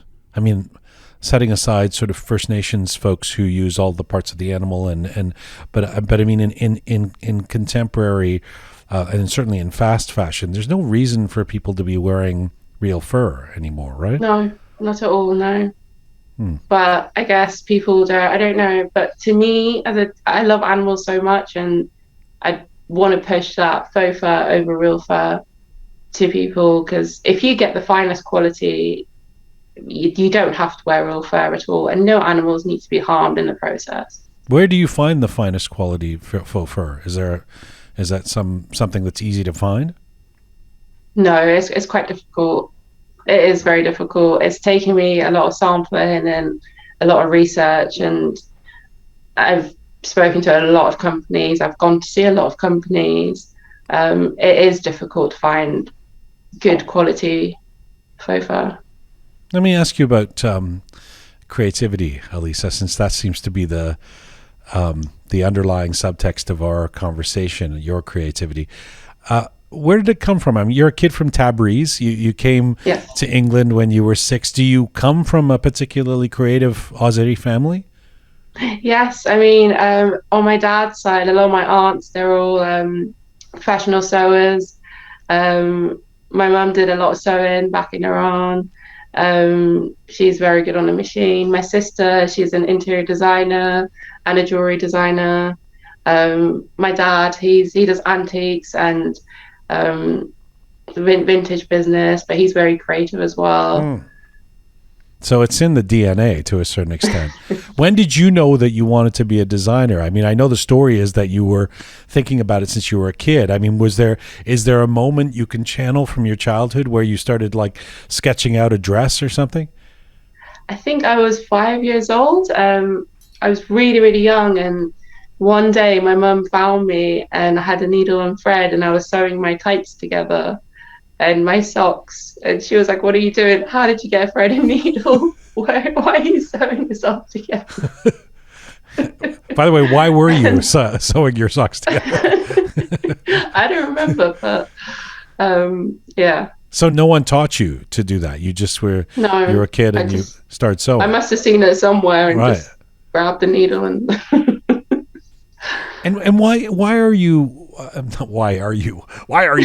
But I mean, what do you think is the cause of this ambition that you have? I mean, you seem, from what I understand about you, all that I've read and when I'm talking to you, you seem like you're quite driven and very focused. Where does that ambition come from? Where does the ambition come from? It's a very good question. I guess I just love creating and making pieces, and I love having a reaction from people, and showing people my creativity, either to inspire people and make them happy, or to drive them. And as a designer, you should, not even as a designer, as a person, you should always believe in what you want to do. And back when I started my glue work, when I mentioned it to everyone, they were like, what? That will never work. And everyone thought I was crazy. And I said, no, it will work. And I kind of just pushed everyone's opinions away. And even my parents, as much supportive as they are, when I mentioned glue, they were like, that will never work. And I said, no, it will. And I love proving people wrong. And I was like, no, it will work. I'm still saying it doesn't work. I'm still saying it doesn't work. Even after. I will send you a sample. No, but you know what? I mean, making people happy or wanting to give back or following your dreams, all of that, that's one thing. I think a lot of people could claim to that. But not a lot of kids sit down and sketch out goals for decades ahead. I mean, this is a particularly interesting level of ambition or proactive action that you take, right? Yeah, I mean, I've always been driven as a kid, and thinking back, like I had the most imaginative, create like a mind when I was little, and I always used to, imagine myself as a businesswoman, and I used to have a crazy imagination, and I guess growing up, I want to make them be real, and having the goals written, it drives me every day. And I've got letters written to myself, so the letter when I opened when I was 18, the letter I'm going to open when I'm 30, and it's a great feeling to open them when you're that age and you've accomplished those goals. And my advice for people would be, do what you want to do and continue doing that, and don't take people's opinions to heart. Believe in yourself and go for it. What are the increments? 18 and then 30. When's the next goal? When's the next 50. What is it, 50? 50. So there's a 20-year. What happens at 40? Do you not have any? What about 35? 30 to 50. You just cruise after 30 and then get really, work hard at 48 for the last couple of years before it's so interesting that you have these, and you don't. So you got a letter. You're like 26 now, 27? 27. So you have a letter to yourself that you wrote that you're going to open when you're 30. When did you write that letter? When I was 10. When you were 10. And it's so remarkable. Like, people don't, that's so good for you. And you don't remember what's in the letter, or you kind of do? And that, no, I do. I remind myself every day. But when you open the letter when you're 30, I can't believe. So did you write a letter to your 50-year-old self when you were 10 too? No. Oh, you haven't done the 50 yet? No. Okay. No, I'd done that when I was 18. You were such a creative. I mean, clearly the glue shoes, the pipes. You're clearly such a creative designer. It's interesting to me that you spent some time working at companies like Selfridges and Topshop, which are big chains, big companies that are not necessarily known for wild creativity. What did you learn from working at companies like that? I guess like with me, like I've always worked on projects or different companies with alongside of my brand, and I love meeting people, and I love talking with people, and I love collaborating. And within working in Selfridges, Topshop, and in TV and theatre, there's so many creative people that you meet, and it's just great having that conversation with them, and exchanging ideas, and just meeting people, and stepping away from what I do daily just to work on this project for a couple of weeks. It's a good way of moving forward, and just love meeting people. But I've learned and I've met amazing people in the industries that I've worked in. I love that you're a costume designer at Shakespeare's Globe. I think that's very cool. Does that work intersect with your own design company at all, or is it totally different? It's totally different. So I'm working as a deputy wardrobe manager at the Globe, and I'm working alongside of the costume designer and the costume supervisor, and it's completely different to what I do as a brand, and I love that. I love working and meeting different creatives, and again, it's the whole story and the process. So it starts off on a paper, the design, and then how it's put into the 3D, the live, the whole process is amazing, and I really enjoy that. You can't suggest that Puck or King Lear wear some glue shoes or something, that you can't infuse my glue. bring the glue to the Shakespearean stage. There seems it must be such an interesting job though. Like what a great opportunity. It's at Shakespeare's Globe in London. I mean, wow.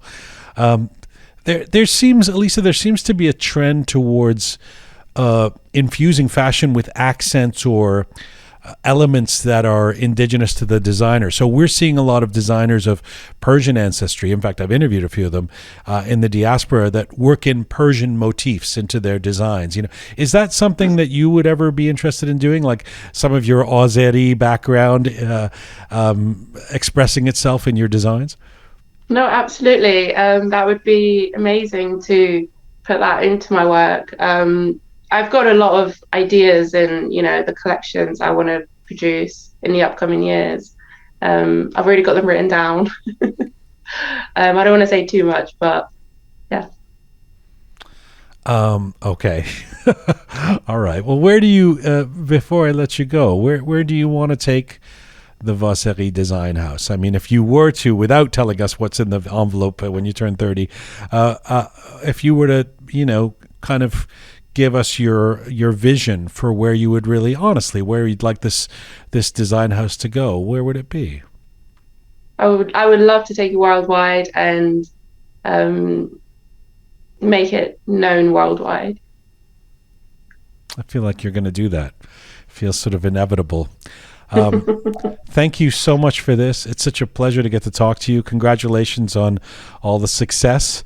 And Thank you so much. Thank you for having me on the show. Of course. We look forward to more. Talk to you soon. Thank you. Thank you. Bye-bye.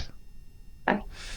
Alisa Vaseghi, an Iranian-British fashion designer and wardrobe stylist and the founder of the London-based fashion house Vaseghi. Alisa joined us from London, England today. There you go, Shaya. Yes. I still don't quite understand how the glue. Yeah. I mean, she's amazing, and I think it's so cool that she's doing costumes for, the Shakespeare plays and stuff. But I'm stuck on the glue thing. I said at the beginning of the show, she's inventive. Yeah. She's an inventor. Yes. She's a designer, and getting all this acclaim. But really, she's an inventor. I love that. I love that about her. All right, Shaya. We'll see you on Thursday for the Contemporary History of Iran. This is full time for Roqe for today. Thank you so much to everybody for listening and following us. Remember, our website is the place to go for all of Roqe materials, all of our programming, all of our guests, all of our information, roqemedia.com. If you haven't checked out the website, please do. roqemedia.com. It is there that you can press the Support Us button and become a patron of our program to support us, actually. Thanks to the amazing team who put this show together. Savvy Roham, talented Anahita, Ponta the artist, the fabulous Kian, Super Patty Sauce, Smart Pega, Ray Mertad, Captain Reza, and Groovy Shaya. Thank you to all of you out there for supporting us and sharing our content. Please subscribe if you've not done so already. Find me on Instagram at Jian Ghomeshi and Mizunbashi.